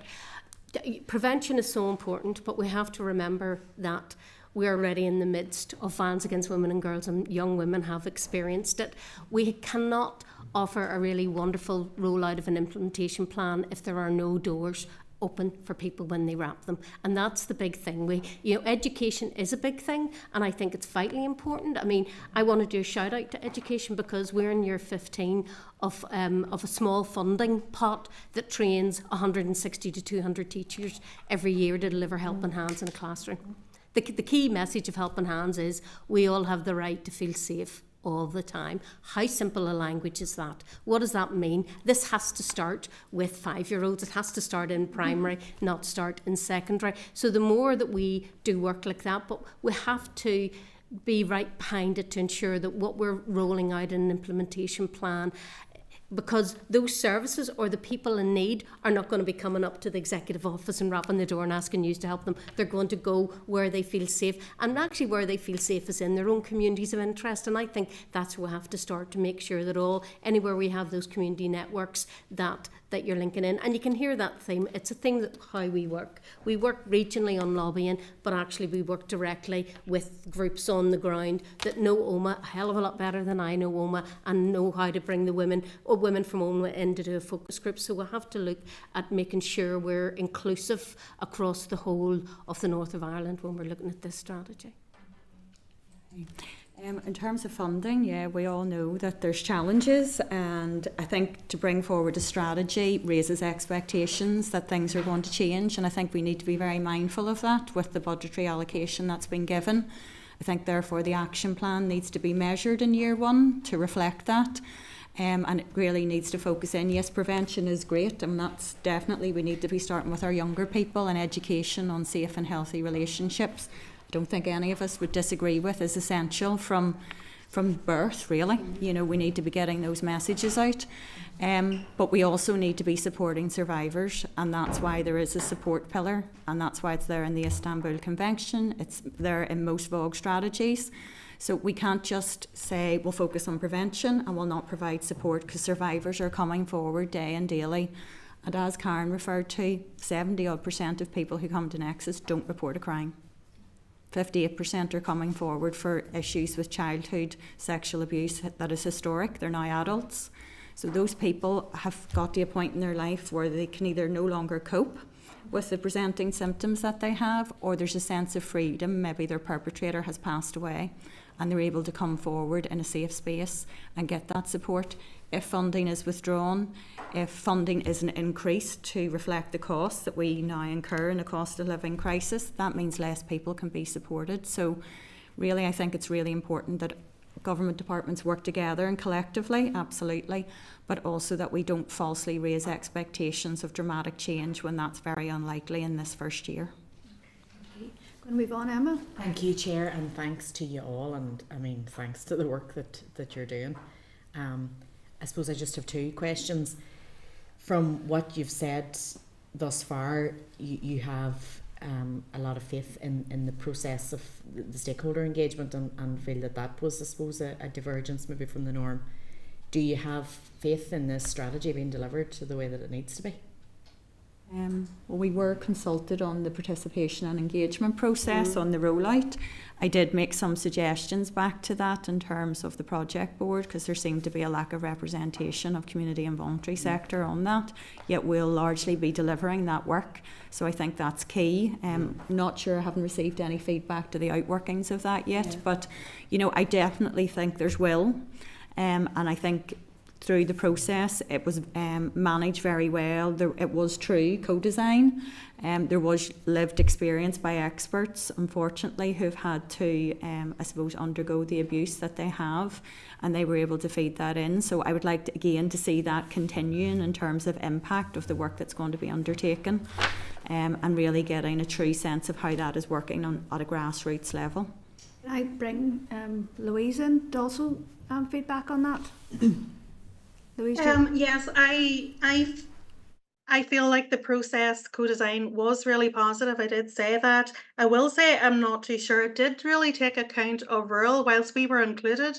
You know, like one of the first meetings was at 9 o'clock in Belfast, at the Lyric Theatre, where there's no parking. So, you know, these kind of things, if you're really talking about true inclusion, need to be considered, I think. But by and large, I really did feel we were included, and we stuck with it. It was very labour intensive, and going back to funding and resourcing, you know, none of our time comes for free. It's being paid for, but it's not being paid for by the executive office, or indeed really any of the departments in any real way. So you know, there does need to be some consideration that, you know, this work just doesn't happen in a vacuum. You know, we are supportive of it because we are very invested and know that it's needed. Do we have faith in that a strategy will be delivered? I do think all the elements are very clearly set out there. I think they're very practical. I think they're very clear. I think they're easy to understand. I think we're working in a fiscal situation at the minute. We seem to be operating where everything is about there's not enough money for anything. My concern, certainly I can only speak for myself, is that I feel that I would be worried that nothing because there isn't enough money for everything, that it doesn't start at all, that nothing happens. I think you need to look at it in the context, well, what have we got and what can we do and where can we start? And is it the right place to start? I think those kind of hard conversations need to be had. Whilst we might not get everything straight away, it does need to begin, because we have all been in the merry-go-round where if it lapses at all, then you're back out to consulting people, reviewing strategy, back onto, that's where we're at with the childcare strategy, for example. So really, I would be very keen that we're all avoid that. I'm going to move on to if people want to come in at the end, just conscious of time. Go ahead, Sinead. Okay. I suppose in the past 3 years, we've seen a suite of policy and legislative change. However, we haven't seen any funding attached, no training, no implementation, no monitoring, and no oversight. So we're all sitting talking about the violence against women and girls, and most of this legislation was about protecting women and girls, but nothing else followed, and therefore the legislation can't be as successful as it should be and could be because of the there's the legislation but nothing else. So we have to really protect against that going forward. So there's a couple of things that I want to probably ask about in relation to the legislation. Family courts. How are our family courts dealing with women and children? And do we need to protect women and children from the family courts? Yes, because there is a real issue there, and if we fundamentally don't look at the problems underneath that, we're never going to get this strategy right in terms of ending violence against women and girls. Okay, the other thing is the same question, so it'll be a push on from the same question. References to good character. The Minister has recently said that she doesn't think she's going to legislate to remove those references to good character. How can we have a proper judicial system that is not protecting women and girls if we have other issues that are inlaid that don't do that anyway? I'm chomping at the bit. Is that okay, Chair? You first. Go ahead, Sarah. You're absolutely right. Family courts, major issue. And if I just put it in context, we know a woman, even before she phones the police, may have been assaulted at least 35 times. The police finally arrive, maybe a neighbour phones, the police come in. I've seen it, during training, sharing body worn footage. She's so appreciative. They've actually saved her life. They've saved her life, right? So they take him away, and then that whole process starts. So the person that nearly killed her is then got the right to have access to the children, trails her back and forward into court. I'm going to use a woman's voice because that's where we work. And, one woman described that process as the systematic dismantling of a woman piece by piece. So you lose everything, your house, and then now you're having to go through the court process. They're not looking at the trauma that's impacted by contact. They're not listening to these young people. These young people give their view, and there's 4 recordings of their voices, even about how they were heard or not heard by guardian ad litems. One young boy said, when he talked about social services intervention, would you look at me and talk to me and not look for me in your manila folder? Because that's what they're doing. So they're telling us what isn't working. And if these are the best people to ask because they're lived through it. So we have a major piece of work to do there. I will say that Geraldine Hanna, Victims Commissioner, is looking at it. There was a big calls for views in the UK. We asked, could we put evidence in? They didn't take it. And the Domestic Abuse Commissioner, Nicole Jacobs, is doing major work around that. The other issue that I will say as well is Women's Aid is constantly challenging on the term and use of parental alienation within those court settings as well. But for women to actually have to go through psychological assessments when they're fighting to hold on to their children, as I often say, the woman's been through absolute hell and abuse and coercive control. If someone tried to take my child off me, I might be behaving slightly irrational because my child was being taken away. So it's a big issue, and as you've noted, all of that legislation, a seismic shift. We asked for it, we waited for it, we support all of it, but no money. There was no money attached.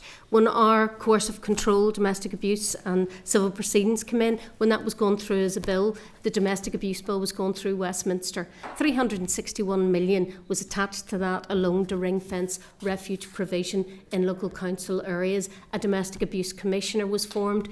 There was no money attached to ours. I mean, we did train, we worked with the police, we worked with PPS, but basically you're working for a Jaffa cake and to get it through, so it is a big ask. Just conscious that that's Department of Justice stuff. We're Yes, executive yes, officer about yeah. the strategic bill. So I'm going to go on. Claire, do you want to come in, please? Thanks.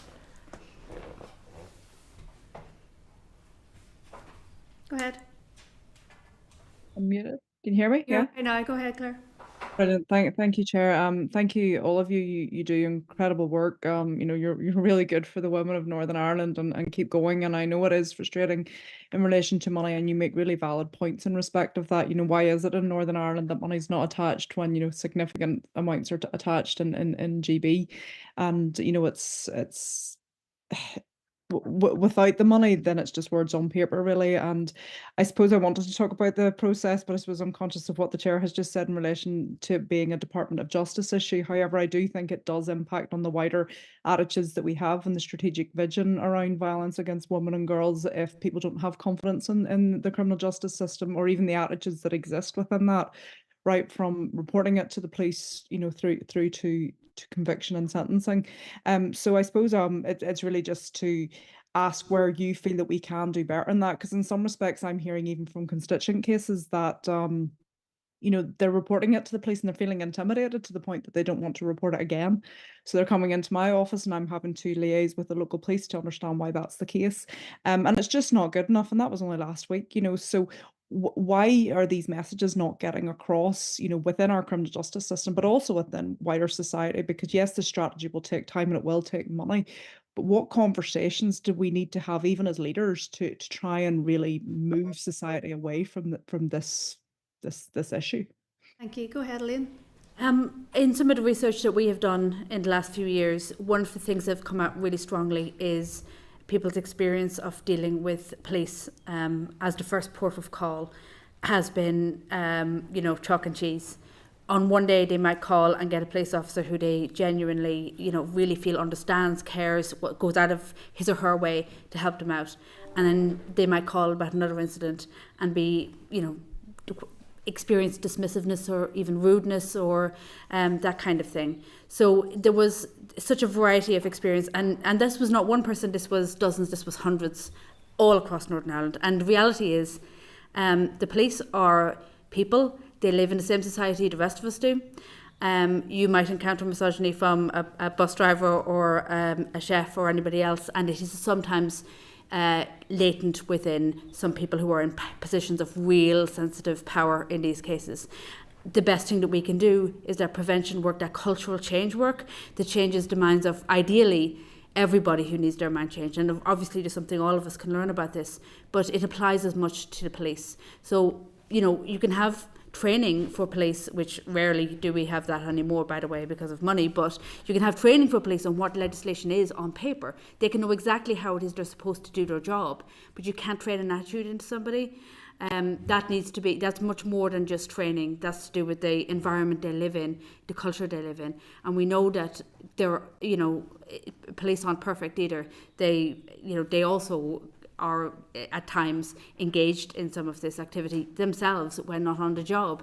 Of course, this kind of attitude can prevail. And we've heard about WhatsApp groups among fire service in Wales, for example, just recently, where the most disgusting language and imagery was used about colleagues, women colleagues of theirs. It's about culture, and as much as it applies to teenage boys sharing, you know, horrible things on WhatsApp, it applies to grown men too, and we might not like to admit it, but it does. And I think it's a slow piece of work, but it is about talking about the culture, about how we talk to each other and about each other, in front of each other and behind each other's backs. Okay. Brian, please go ahead. Okay, look, thank you for your attendance today, but also for your involvement in this whole strategy and in the co-design. I'm taking positive messages back from you about the co-design process, that you felt you had a role be interested in your role, and this goes forward into delivery. Do you feel you have a role in that? Do you have a sufficient role, and is experience, lived experience, being given its place in that, in the 7-year strategy? And I'm just mindful that this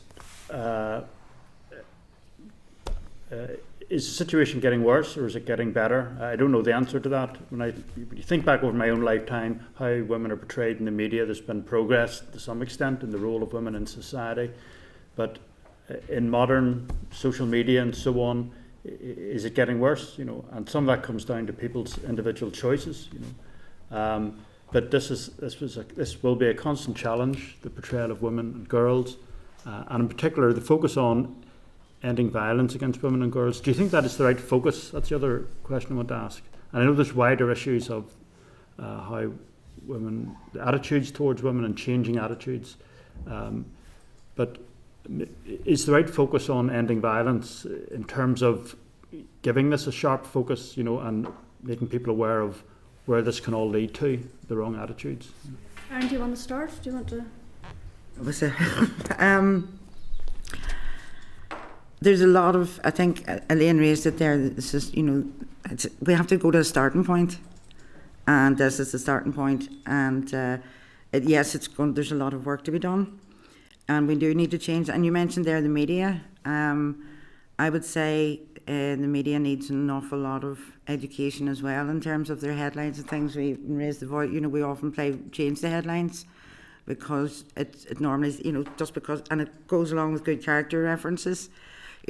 Just because somebody has had a degree or something else, how come then it's always, and sometimes even when a woman has been murdered, they don't mention her name. There's a lot of work to be done even in those terms. Social media plays a role, but I just think there's the key is we need to keep supporting. We do need to end. We want to end violence. We don't want to exist. That's our ultimate aim.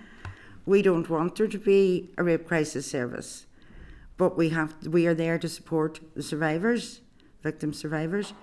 But we have to start somewhere. We start with education, but that's not to forget that there are those who have and are experiencing domestic and sexual abuse, and they need to be supported. But we also need a societal change of the norms, and that's going to take a lot of work. And it is going to start in education, but I think it's all generations. We would see different attitudinal, I suppose, or different generations, if you like, on how women are perceived and how they are treated. So I think it's society as a whole needs to look at a full programme, and I think this strategy raises, it brings it into the fore. So it's raising the issue, it's bringing that issue into the public realm, if you like, and it does, and I think it has to be there. It's not like it's not going, we have to make it work, but it also has to be there to address the inequalities.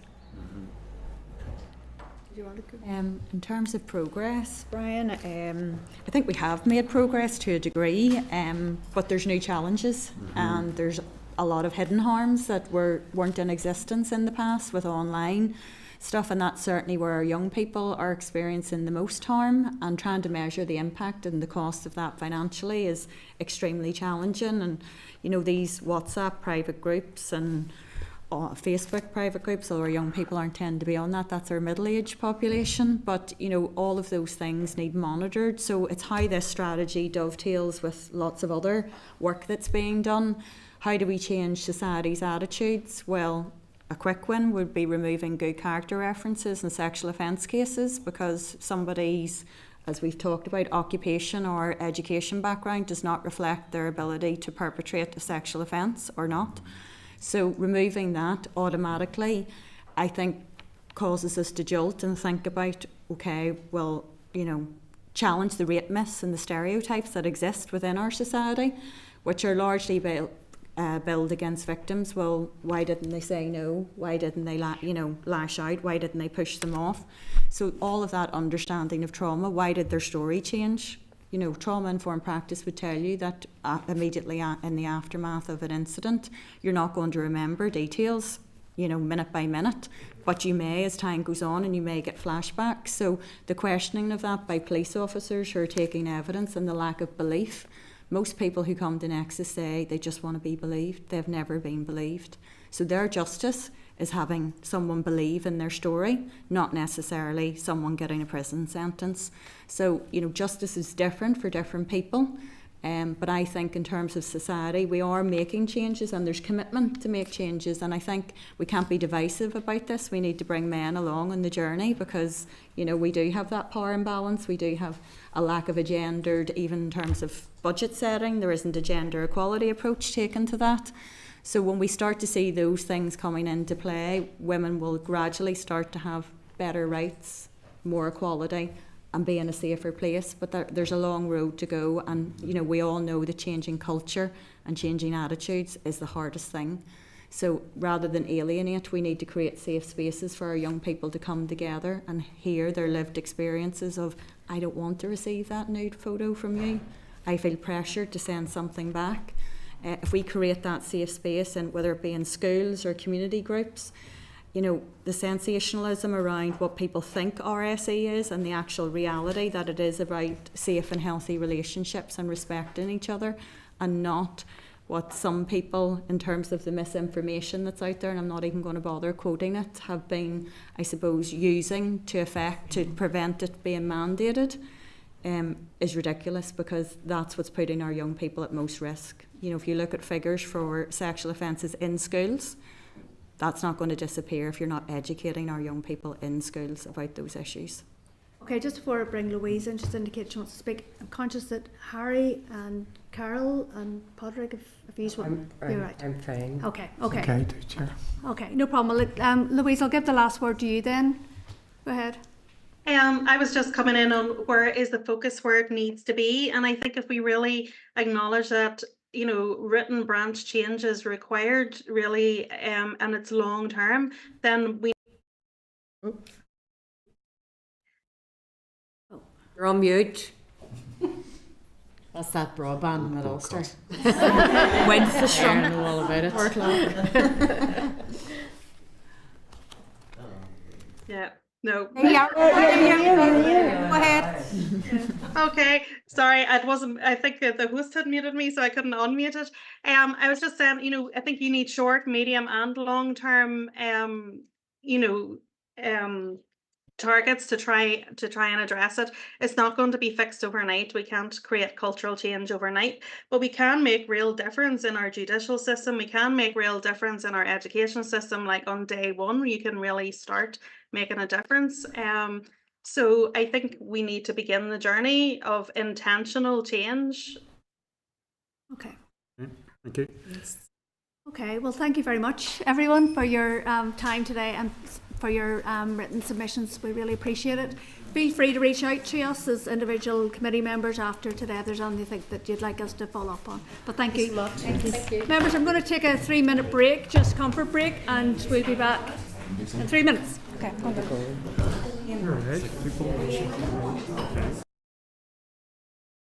Committee Room 30, Sound. Committee Room 30, Sound.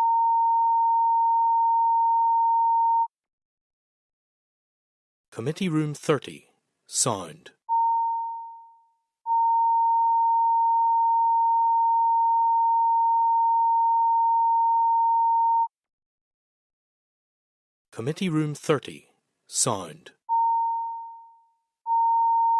Committee Room 30, Sound.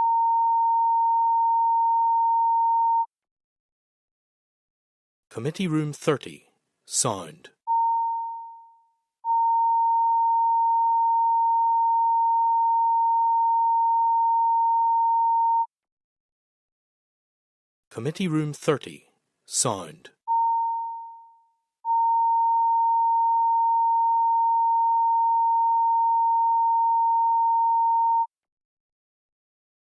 Committee Room 30, Sound.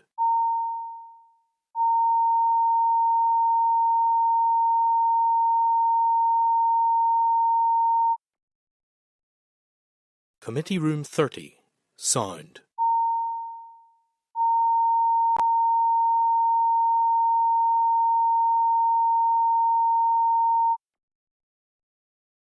Committee Room 30, Sound.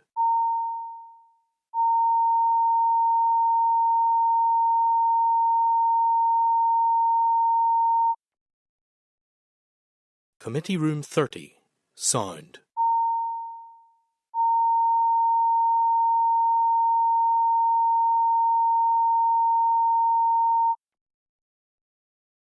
Committee Room 30, Sound.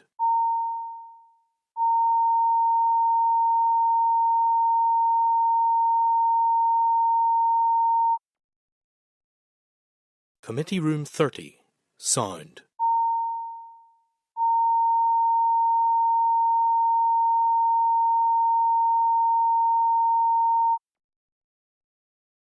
Committee Room 30, Sound.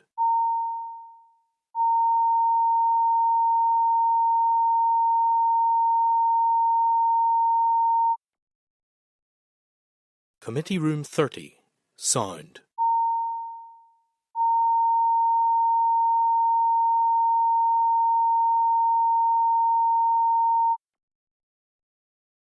Committee Room 30, Sound.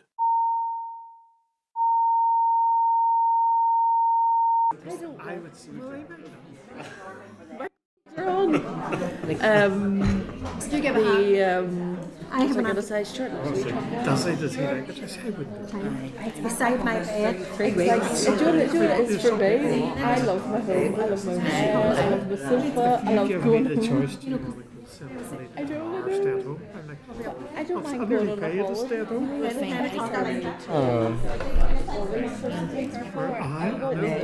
America once. And I was like, It looks you go like away the for a two week, of come us, back, away we your go. inbox overflowing and you're just sitting to the office and just saying, hey, you're doing I don't know who's going first. It doesn't matter if you preference. Okay, everyone, let's get started. Please take your seats. Thank you. Okay, are we back in? Oh gosh, I appreciate it. Okay, sorry for shouting, everyone. Okay, so we're now moving on to our third oral briefing session, focusing on women's centres. So there's information in your pack there. We'll not go through it, just have been through your own pack. Okay, so welcome to the meeting. So we're going to welcome Eleanor Jordan, the Chief Executive of Windsor Women's Centre, Lisa McLean, Chief Executive from Footprints Women's Centre, and Catherine Barr is joining us online. She's the Director for Women's Centre Derry. Okay, so ladies, if you just want to give us maybe 3 or 4 minutes of an introduction. Okay, great. Go ahead. And I'd like to say we're cross-community twins, Footprints and Windsor, and have been for many, many years. I think I wanted to make just some things in what people have been saying. You start at birth, emotional language for children so as they can learn to express their feelings.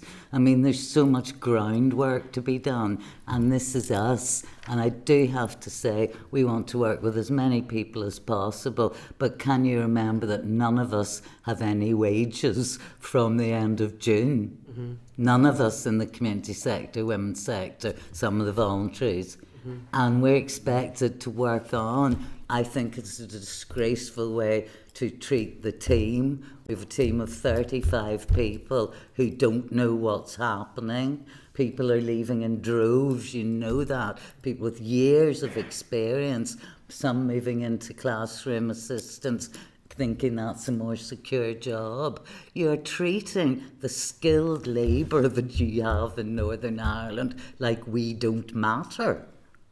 You're going to have to change. Who on earth would give professional people 3 months' wages? I mean, really, the way we're being treated, we're not in the news, nobody speaks out. And I think for us delivering on the ground, we would love to have a 3-year, some sort of thing. But nobody respects us in any way. And we are professionally trained people.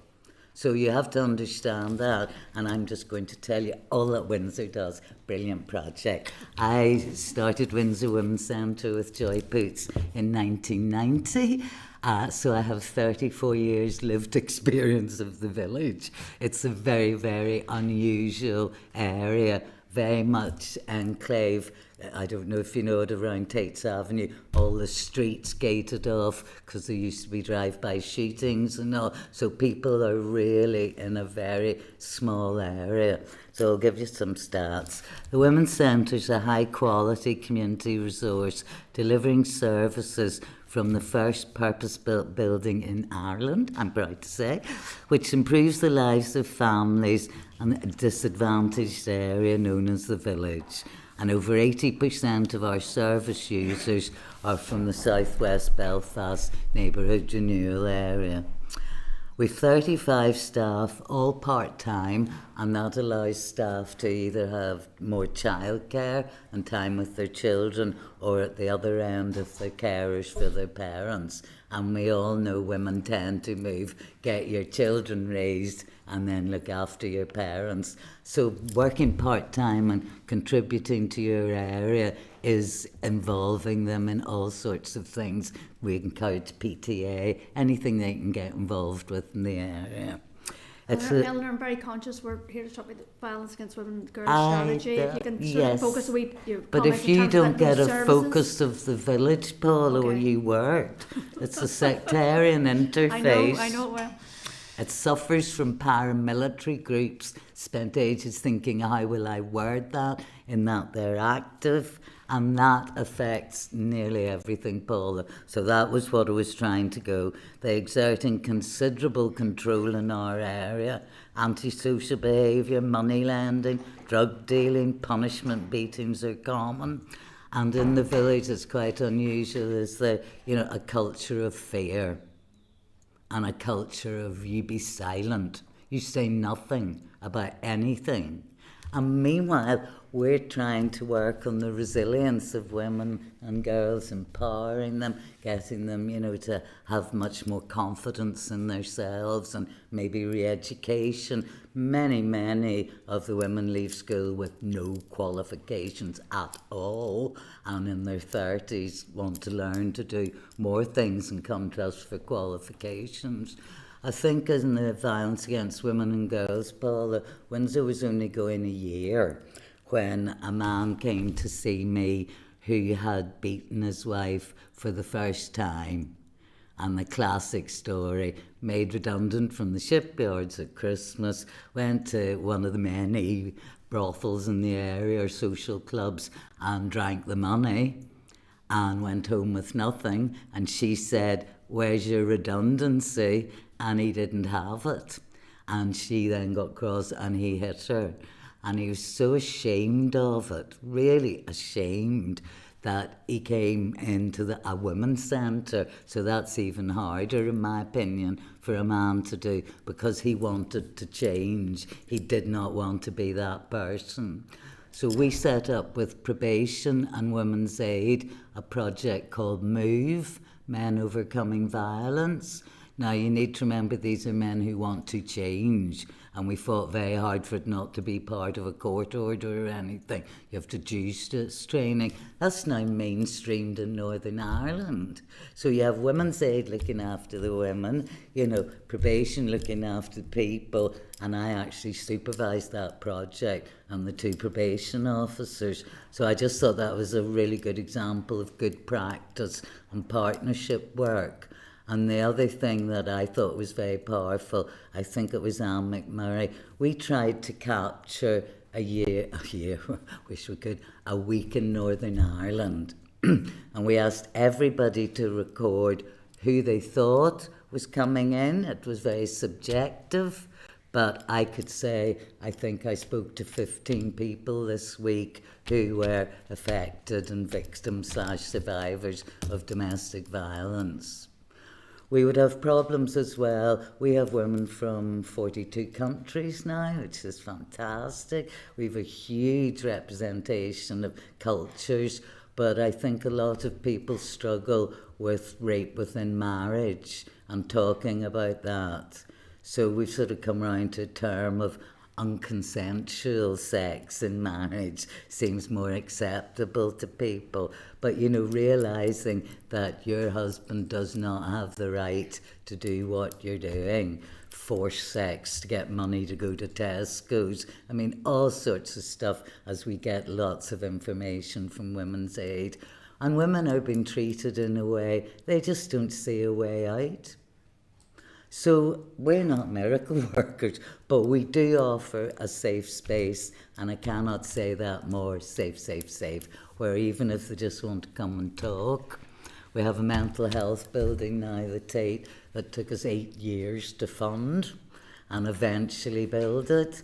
And if any of you'd like to come visit and see, when you walk in that building, you know, you take a deep breath and there you are. And some people would say, can you protect us coming into the centre? Because some women have been stoned at the traffic lights coming over from Broadway. And no, we can't protect people on the streets. But once you're in our building, we can. So we have all this about, you know, language and how we try and move forward. But really, if women want to talk one-to-one, they want to be listened to. And they have very few solutions because it's hard to move out. They might be money dependent, their children are doing well in primary school, and they just feel completely trapped. And I think there's a myth that if you go to Women's Aid, you're going to have to leave your house and home and everything. Women's Aid will come out and see you. There's a worker for South Belfast who comes to see people one-to-one in the Women's Centre. So I think that's a sort of broad church of what we do, Paula, and open to any questions if I can answer them. We'll take some more evidence and then we'll come back to questions, but thank you, Eleanor. I'll actually go to Catherine. Catherine, do you want to come in? Go ahead. Hear me? Yes, hear you now. Go ahead, Catherine. I'm just going to I know there's been loads of information given on the strategy and things like that, but I suppose taking a response on what we're seeing down the line, I worry about the strategy and not being a budget aligned to it, because I don't know why there's going to be more time to look at statistics and not actually see real work hitting the ground yet. So, like, for instance, for us, we would refer to Women's Aid. We don't have any workers in here that would work in regards to domestic violence. We do a lot of signposting. In regards to survivors, then obviously there's a high impact on mental health. And I know there's lots of waiting lists. Like the last one we tried to follow up, we were told they haven't tried to commit suicide yet, or they haven't self-harmed, then they can't go on, they don't qualify to be seen yet. So that to me is a big need, and to be not putting the money on the ground to deal with that it's worrying. And also in regards to people who are not getting help in regards to mental health, they're ending up in crisis intervention and their children are being taken off them. So it's costing the government more money in the long run. So I think early intervention is key in order to try and provide programs on the ground, raise awareness. We're seeing a lot more the types of abuse and violence towards women is we're experiencing a lot from people who are carers or have care responsibilities. So there's different cohorts that maybe there needs to be specialised programs for within the strategy. So in terms of people who are maybe living at home caring for an elderly person who maybe has a brother that lives with them. So there's that sibling domestic abuse is very high. We're also getting a lot of phone calls from parents whose children are now older and living within the home, and they're experiencing domestic violence from their own children. So it's about making sure that there's programs that they can reach out to in order to get support. I suppose in terms of within Derry City and Strabane, the Women's Aid is under-resourced and they are under pressure. We are finding in situations that when we're trying to ring, they're under pressure that we can't get through. That we're phoning the Northern Ireland board and we're told the nearest refuge is Coleraine for a woman to go to. There's nowhere in Derry. So that's all worrying issues that are on the ground that needs dealt with fast. And if there is money getting aligned to the budget, I think there's a lot of research there. There's a lot of experience that was shared today and in focus groups and things that have been held. I think the statistics that need to be gathered is statistics that is being given out from maybe programs that's being delivered.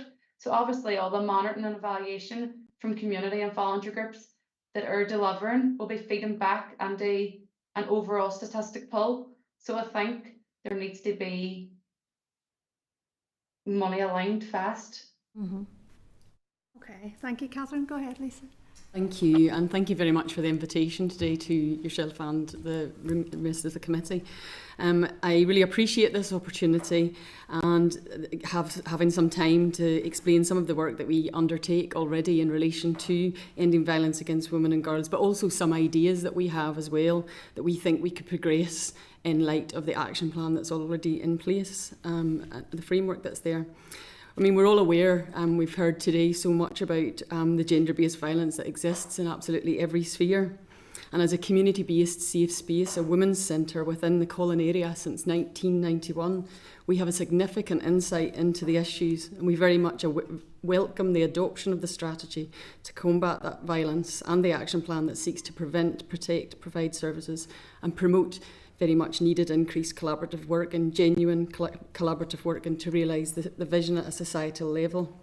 But I think something that really stands out for me within the strategy is the commitment to being victim and survivor centred, and that is incredibly important, and something is how we operate in a person-centred approach ourselves. I provided a short briefing paper ahead of today's session that outlines many of the services that are offered at Footprints Women's Centre.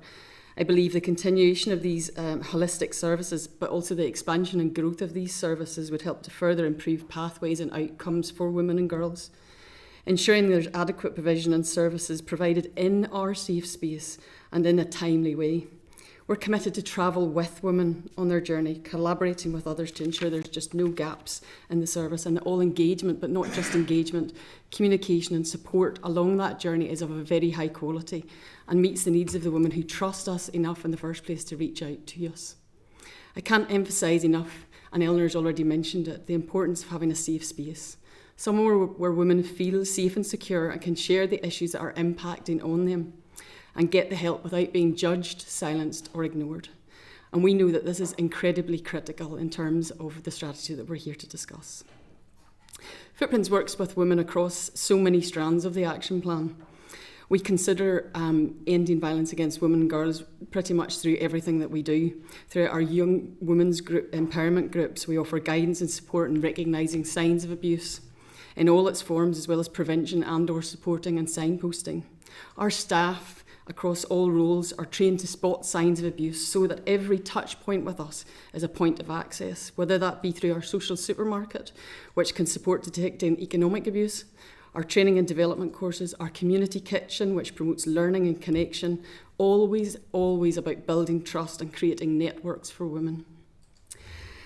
I have some other notes in regards to the commitments within the strategy and also challenges and opportunities presented for organisations like ourselves as part of that. I really don't want to repeat again and again, especially at this time of day, but I think the commitment to women's centres in terms of the value that we can bring, in terms of the delivery plan, is particularly important, particularly in relation to our services and the sustainability of services that we already deliver and how we expand those.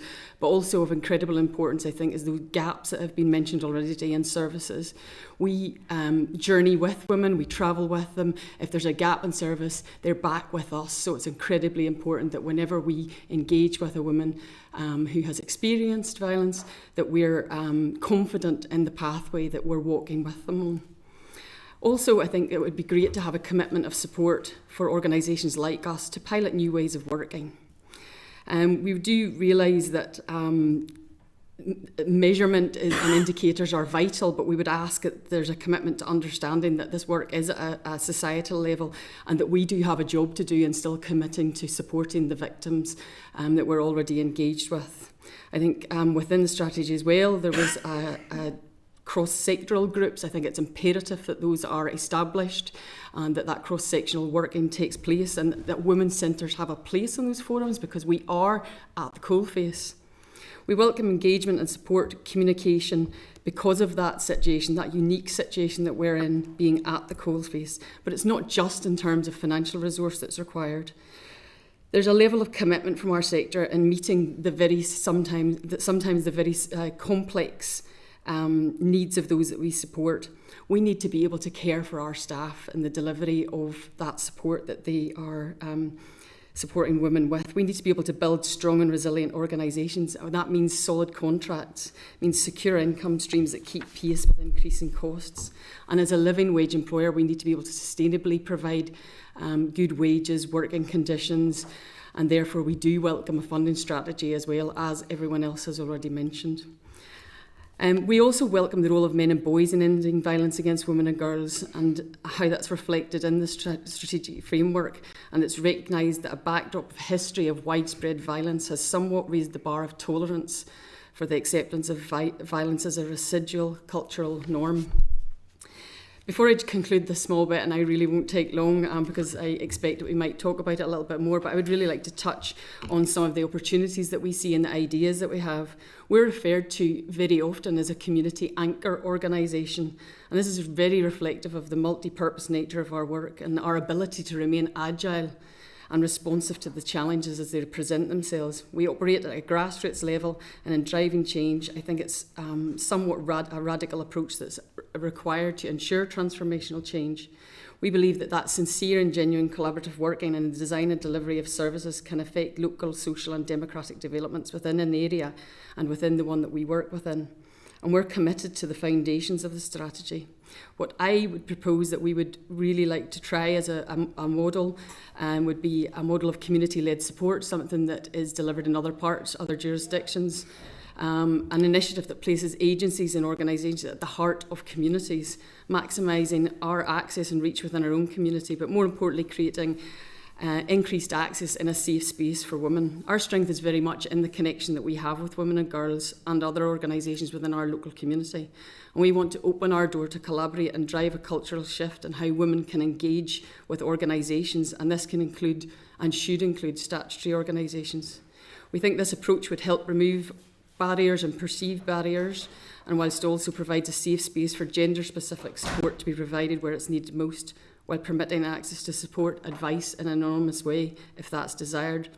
If a woman enters our centre, it can be for any number of reasons: daycare, training, a visit to the social supermarket. No one really knows why she has come through our door. And we believe trialling this model would be something that we would like to do, and our commitment to something as part of the action plan and moving forward. Okay, thank you. Thank you so much, Lisa. I suppose we've all heard loud and clear the issue of funding today, so that Eleanor knows this. I spent 19 years in community and voluntary sector, so I'm very much aware of this nature of 3 months continuation funding. It's just not a sustainable way to go forward. I want to pick up on a point I discussed with in the previous section there around the systemic and structural inequalities and barriers, and possibly another area that relates to the role of this committee, and that's around the continued existence of paramilitaries. And I'm going to come to you, Eleanor, in terms of how you still feel that those structural barriers are still there and the prevalence, because we've been talking about these so-called paramilitary thugs for decades now, and to what degree do they still have? They're still being funded by government to hold posts in communities, and I feel that Windsor does not work with them. Never has done, never will, and they have their role in the community now. That's part of neighbourhood renewal, all sorts of stuff, and that's not up for me. We're saying about being non-judgmental about other people, but for me, I think it's this silence and fear, Paula. People don't talk about things. Things can happen on the news, and you would go in on a Monday, and people don't talk about them. So that is very obvious in our community. You go in another centre and they're all on a Monday, what's the news and what people's opinions are. So by doing focus groups and things, that allows people to put their opinions across. By having a counselling service, that allows people to work one-to-one. And we were lucky when we had money from Robin Swan. We piloted children's counselling and children's play therapy, which has been a long-term dream of mine. So it was brilliant for 2 years, but that's gone now. But we have all the evidence needed that children with parents' involvement, obviously, in children's counselling, have witnessed a lot of things in the house, have maybe located where a weapon is in the house, all sorts of things, but that they definitely benefit from that help for mental health. So we're mild to moderate mental health, we're not high-level risk, but we do get people coming with high-level risk and obviously refer them on. And I think, people were saying to me, Paula, before I came, all the vouchers that came out, we're all aware of all the vouchers. I think Windsor gave out £16,500 in £50 vouchers to people. The admin for that was extraordinary. Obviously, no money for that, of course. But anyway, they're saying, so now it's nicer weather, are we not meant to be hungry? So now it's nicer weather, am I not needing school uniform? So all those vouchers in the winter have stopped. And it just really shows working class people that they don't matter. There's no vouchers now, no talk of vouchers. I know you don't want people living on vouchers, but it was meant to be an emergency. And if you wanted to do something now, you could do that. Belfast City Council Belfast must be talking about some sort of help for people, because they can't do it. And when I was talking earlier about, wages and our childcare workers on minimum wage, nearly all of them have a second job. And look how hard they work during the day with wee ones. And then they go on to cleaning, caring jobs, shops, whatever, to try and bring in a bit more income. If you respected the workforce, who are highly qualified, ours would do assist training, so they can spot things, and they're brilliant at supporting mums who are just slightly off, just not quite themselves. And then they would say to them, do you want to talk to Eleanor? And then they would come talk to me, and you'd try and find out if there was any solution to anything. But it's that picking people up and the trust people have, you mentioned at least in the staff. People tell you so many things, but obviously coming for counselling. When we started counselling, people were a bit sceptical about it, in the area you work and all. I mean, last year I referred 61 people for counselling, of which 4 of them were men. So we have a male counsellor as a backup if needed, but all the men have been very happy with our main counsellors. So, trying to tackle these strategies, whether it's in sustainability and the grassroots, is a great barrier. But we'll overcome that. That'll get sorted. But how you make people feel they're being listened to. And my own experience as anyone I've worked with going through the criminal justice system has been really appalling. Really, really appalling. And moved on, maybe next year, taking you off the list, you're a non-urgent, I put you back. I mean, I understand judges had to look at their list 2 weeks ago, but to actually label historic abuse of 5 girls in 1 complaint as non-urgent is, what's that saying to people? And that's not just those girls, it's saying to everybody they know they're not important, they're invisible, it doesn't matter. So I think it's believing that there's change. We know you can always find a solution, particularly when you work together. Co-design works if you've resources. What's the point of it if you can't actually resource? Okay. And someone made just the other point, Paul, on NAPS. All those things were meant to be cross-party putting in money, not just EFC. So you're expecting other people, other departments, and that's why, in my opinion, it hasn't worked. I'm going to move on to Deputy Chair. Connie, go ahead. Yeah, thank you. Thank you all very much. I really appreciate you coming in. Something I actually wanted to talk to Catherine about, and I think it was maybe mentioned in the previous session, is the centralisation of resources, and we do see that balance kind of shifted towards Belfast. And I'm from North Down. I get people from the far end of my constituency, from Donegal and Malile, saying that a lot of resources such as counselling services or centres to help them are based in Belfast. So I'm sure for people up in the northwest like yourself, that's a huge issue. So I was wondering if you could maybe talk a bit about that and the impact it has with you, Catherine, if that's okay. Yeah, there's obviously limited resources, and I know there's funding maybe that organisations have that say that they're Northern Ireland wide, but if you don't have a physical building that someone can cross the door that is feeling vulnerable and feel safe and feel listened to and talked to, that telephone line is not always the way for these people. They need to feel safe. And although it's great that if Women's Aid's there that we can signpost, but you don't want a woman to come in and tell you your story and then be like, oh, that's no thanks for that, but we'll have to signpost you. We'd like to have those services in-house to be able to offer. One of the key things that we're finding hard is we would work with a lot of ethnic minority women that have experienced a lot of trauma. Many of them has suffered multiple rapes or child as a resort of it, and trying to get a counsellor locally that has the level of skill to deal with the level of trauma and also to be able to resource a translator locally, it is near impossible. When we're having the trust contact us and they're referring and asking us, can we help them to find a counsellor?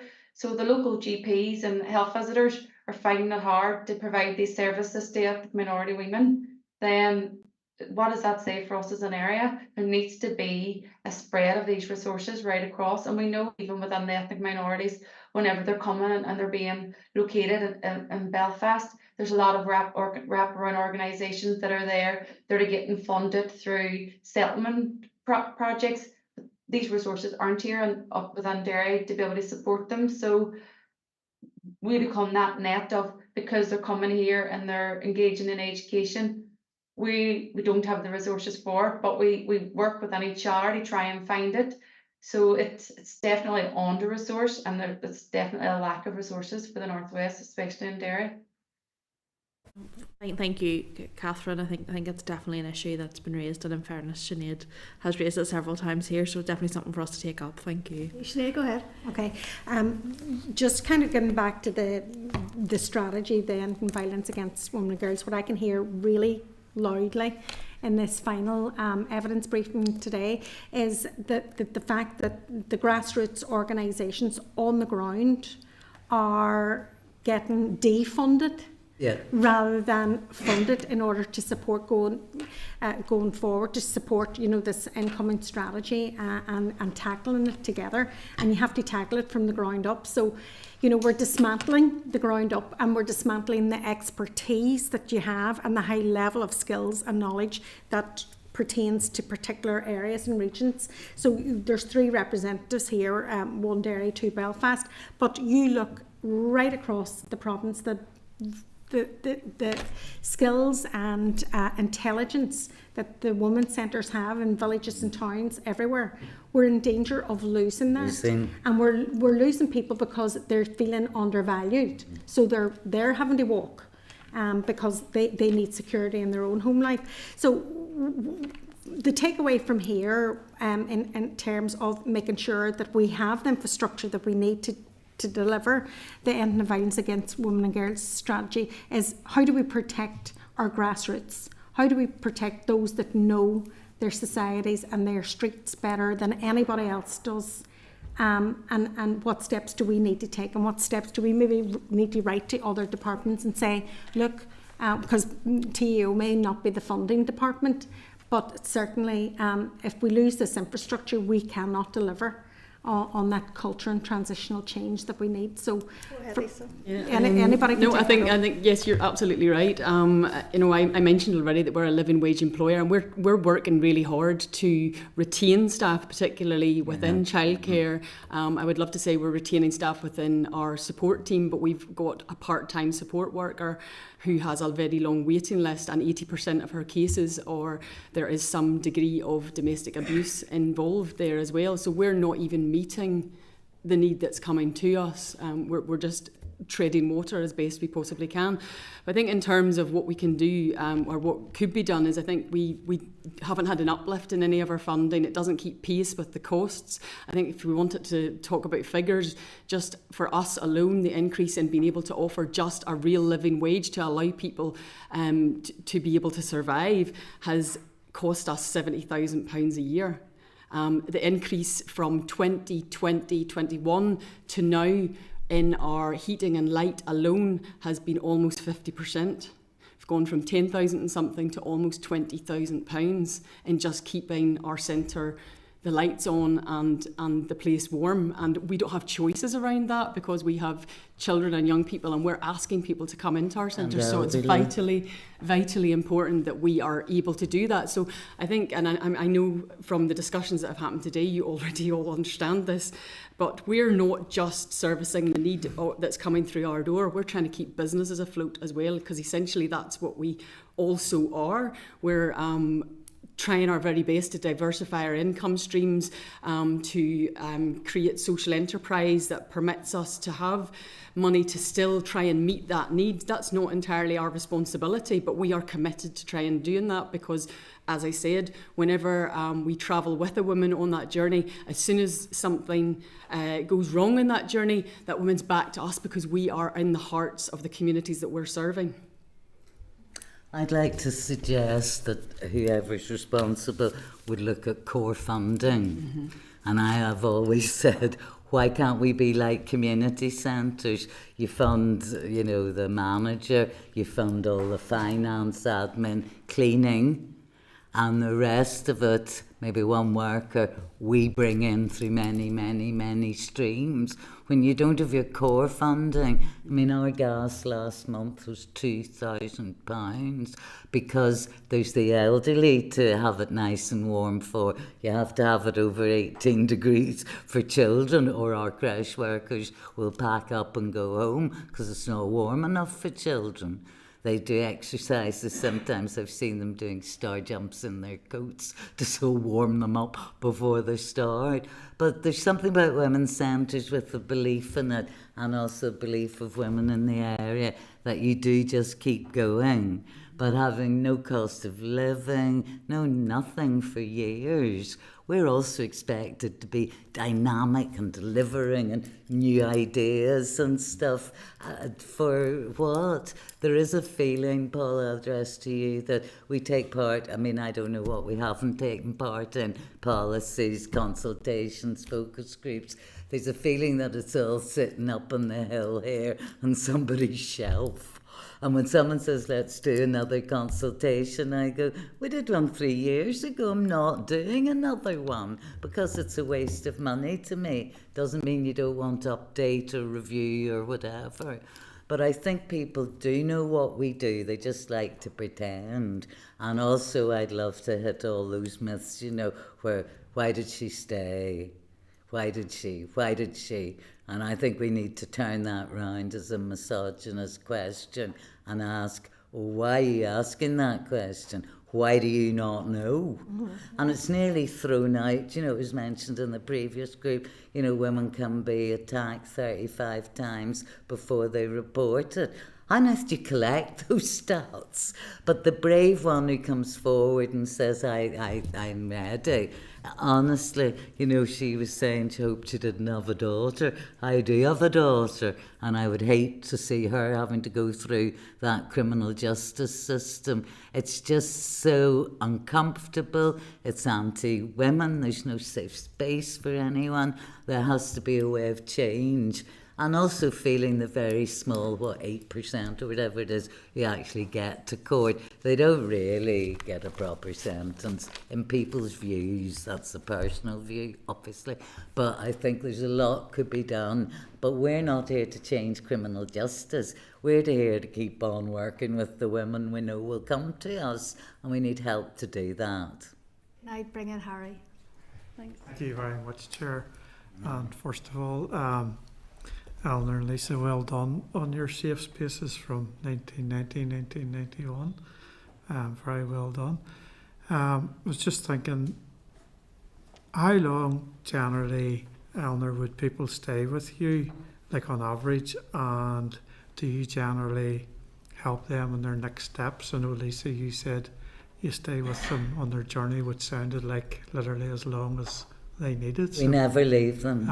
So a lot of people, if they're at that stage where they've maybe done, you know, ICT, literacy, numeracy, maths, and they're trying to do something that might help with work when the children start primary school, they also could be doing personal development. So we have a sort of academic 3-term year, and that person may go from Zumba to mindfulness to whatever to help them build their resilience. And some people move on, but we have an extraordinarily long-serving staff team, 31 years, 30 years, 28 years, 25 years. It speaks a lot for the organisation that people are that loyal to it, given the changes and less money than they used to have. So people come back all the time. And I would say there's nothing better than someone who's been through counselling, maybe needed 12 sessions, and they come back in a year or two for one issue.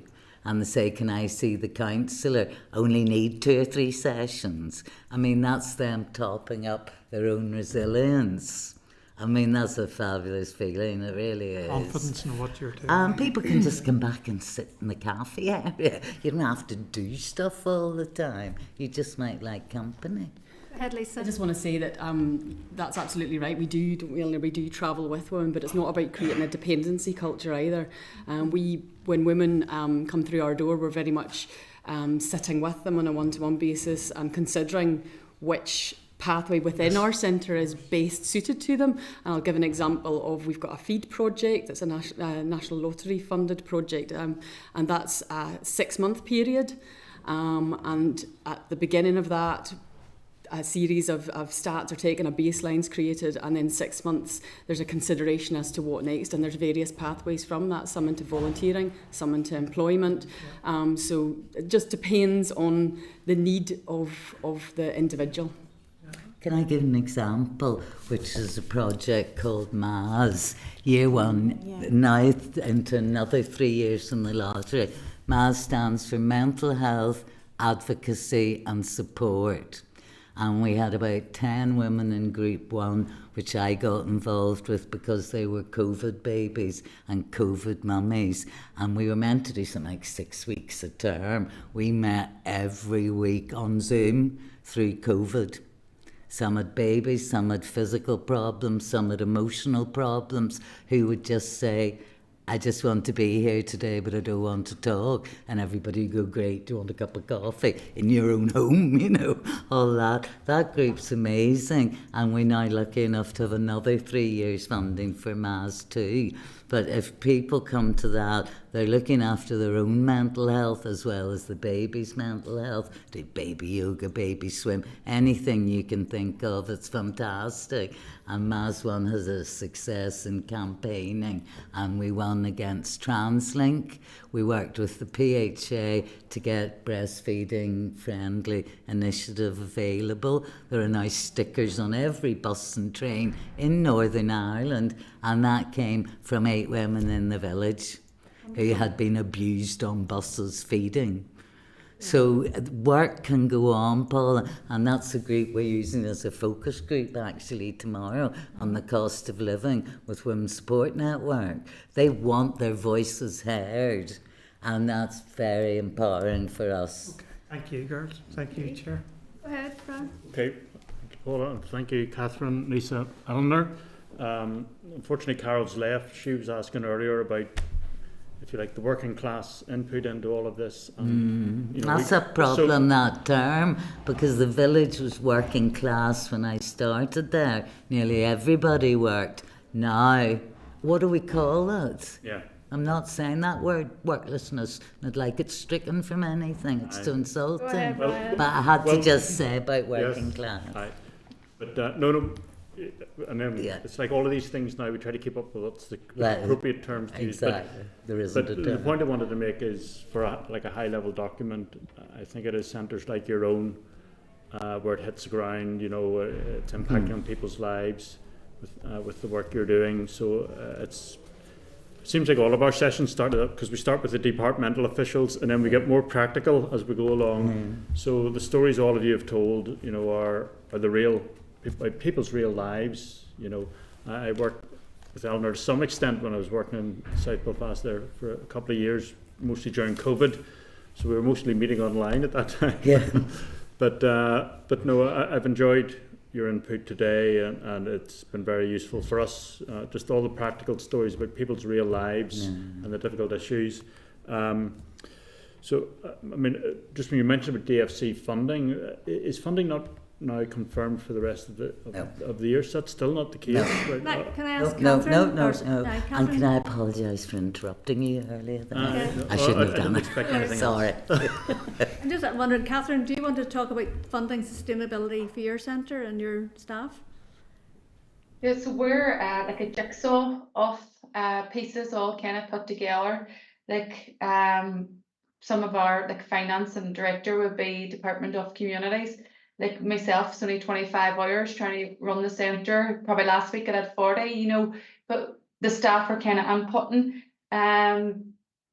We are kind of trying to do is what they were saying too, Lisa was saying about sustainability. We're trying to open a creche for private childcare to try and bring in, so because the Women's Centre Childcare Fund has been taken away next year, it's not going to be there. So we all have on-site creches and we all have staff that we need to replace. So just trying to look at those other funding streams. £10,000 for insurance that no funder will covers our core costs, you know. And I think we talked about like kind of women inequalities and stuff and where it kind of comes across, and they're affected by all kind of levels of funding and how it's being distributed. When we looked at the social security and the cap and benefits for the children and stuff, it all has an ongoing impact. And when we look at how the last levelling up fund, and we say that economically inactive women are the highest at risk for violence against women, but then again, when the last funding was divvied out by the levelling up fund, was less than 6% women's centres with on-site creche got the funding to be able to deliver those services. So I think when there's funding being distributed across all government departments, there needs to be a gender lens applied to the funding. Because like, look at the last research was done was to do with carers and how low income the carers are.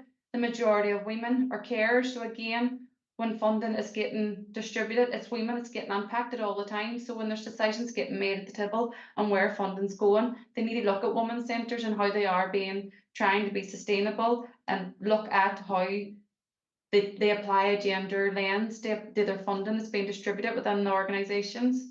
Okay, I'm going to bring Emma in, and then do you want to... Thanks, Chair, and thanks to you all. And obviously, we've spoken about this at this committee before, the sort of frustration with the convention of the way the thing is that departmental officials give their briefing and then we eventually then hear from the people who are actually doing the work on the ground. And I feel again that it would have been useful for Claire Archbold and the team to be listening to your contributions particularly. I'm hearing very strongly that there's frustration here with the actual implementation of the strategy. The co-design's been great, the language that's used. It's the ongoing frustration around, I mean, obviously you're dealing with the coalface of like fixing the problem once it has occurred, but we're only going to solve the problem if we change attitudes, and we're only going to change attitudes if we educate.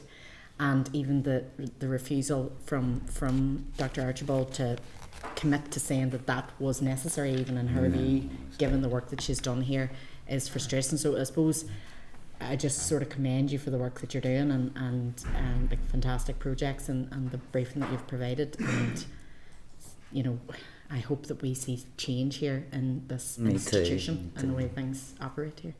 You just do you all want to just give a really quickly? I would just say, I mean, I've said it before, and I think we've talked about it. The co-design, absolutely imperative that carries on. But as far as I'm aware, we weren't really a big part of that. No.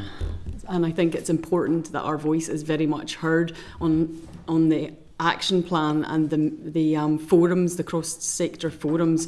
I think there's sometimes an assumption that community and voluntary is at a certain level, and we're not included in that. So I think it's very, very important that our voice is there. A final word, Eleanor? I just hope that you get a great view of the village and people come to us because they want to come to us. I always say that to them, you're choosing to go to an English class, you don't have to go. But they put a lot on us to find their wages, a lot on us to try and find solutions. And I do believe there's solutions out there somewhere, but none of it's going to come without resources, is it? We all know that, and the tightness of money, and that's all we hear on the news, and we don't feel valued enough to think we'll even be considered, and we are concerned that we've 3 months funding. Catherine, do you want to say something else, and then Sinead wants to wrap up? Go ahead. I just think that, you know, it needs to be heard that the women's centres that are already here, like we work very closely together. We have projects that we all run together. We all link in through a women's regional consortium. We also have a MAS programme that's run across 7 organisations across Northern Ireland. We do partnership, we do work together. Women's Support Network and WRDA have been the lead in many programmes that we're running. I don't think it would be an issue to get all the women's centres under the one roof, design projects and run it out Northern Ireland wide. If we have workers on the ground, we just need the training and the expertise and the money to be able to run it. But I think if the money was put there, we would hit the ground running.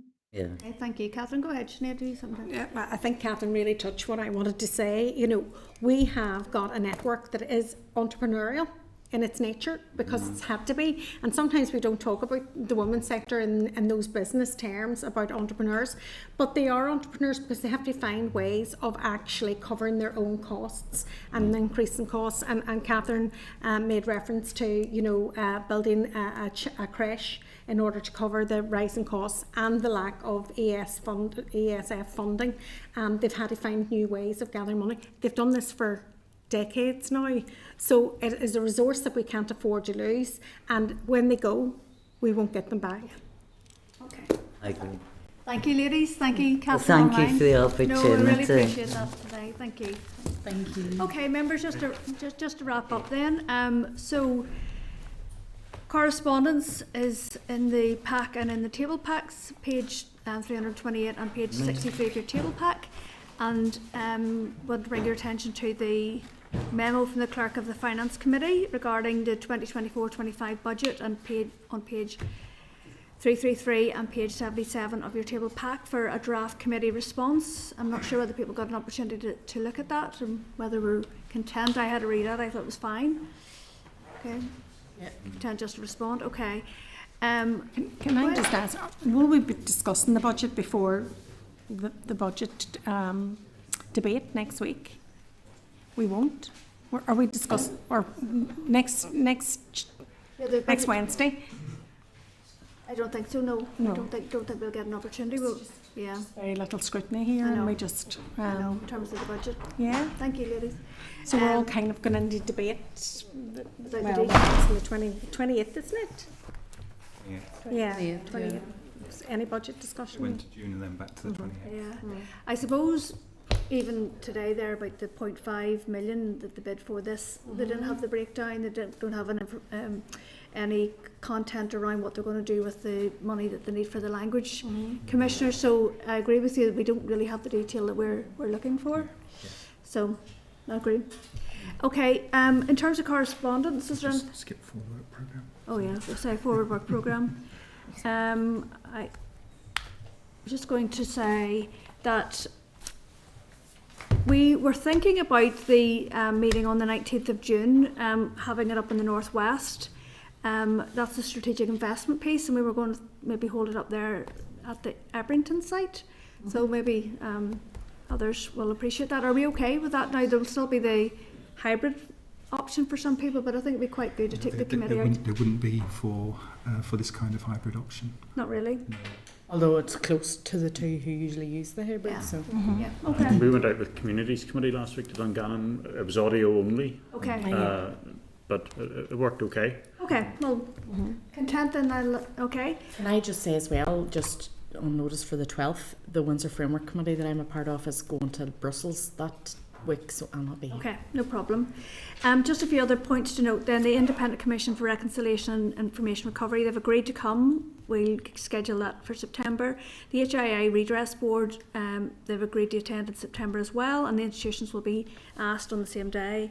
And then the other issue was at the Strategic Planning Day, we talked about holding an inquiry, and I'm just wondering, are people happy for me to ask the clerk to look into looking at the terms of reference for inequality and human rights gaps here? That was something that came out. We could maybe look at how that would feed through before we actually get the sign off. I'm happy to bring the terms of reference back next week or a future meeting.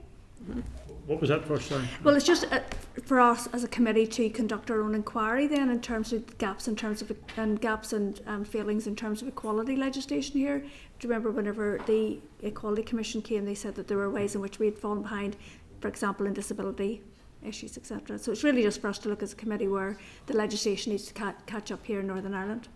Okay. Okay, any other issues there with for work programme? Okay, the correspondence in the pack, I'll not keep this any longer, but just to say thank you, and we'll have our next meeting here next week, 2 o'clock in this room. Thank you. Okay, thank you. Brilliant. I was going to try and get a wee photo. Paula, can I ask you something? Sure, yeah. Committee Room 30, Sound.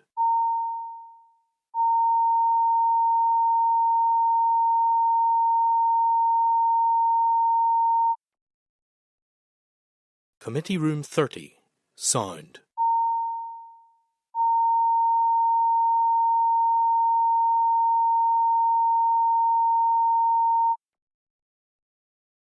Committee Room 30, Sound.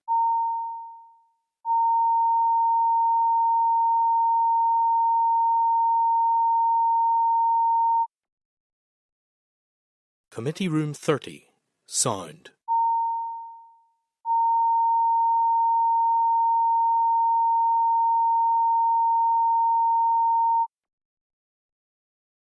Committee Room 30, Sound.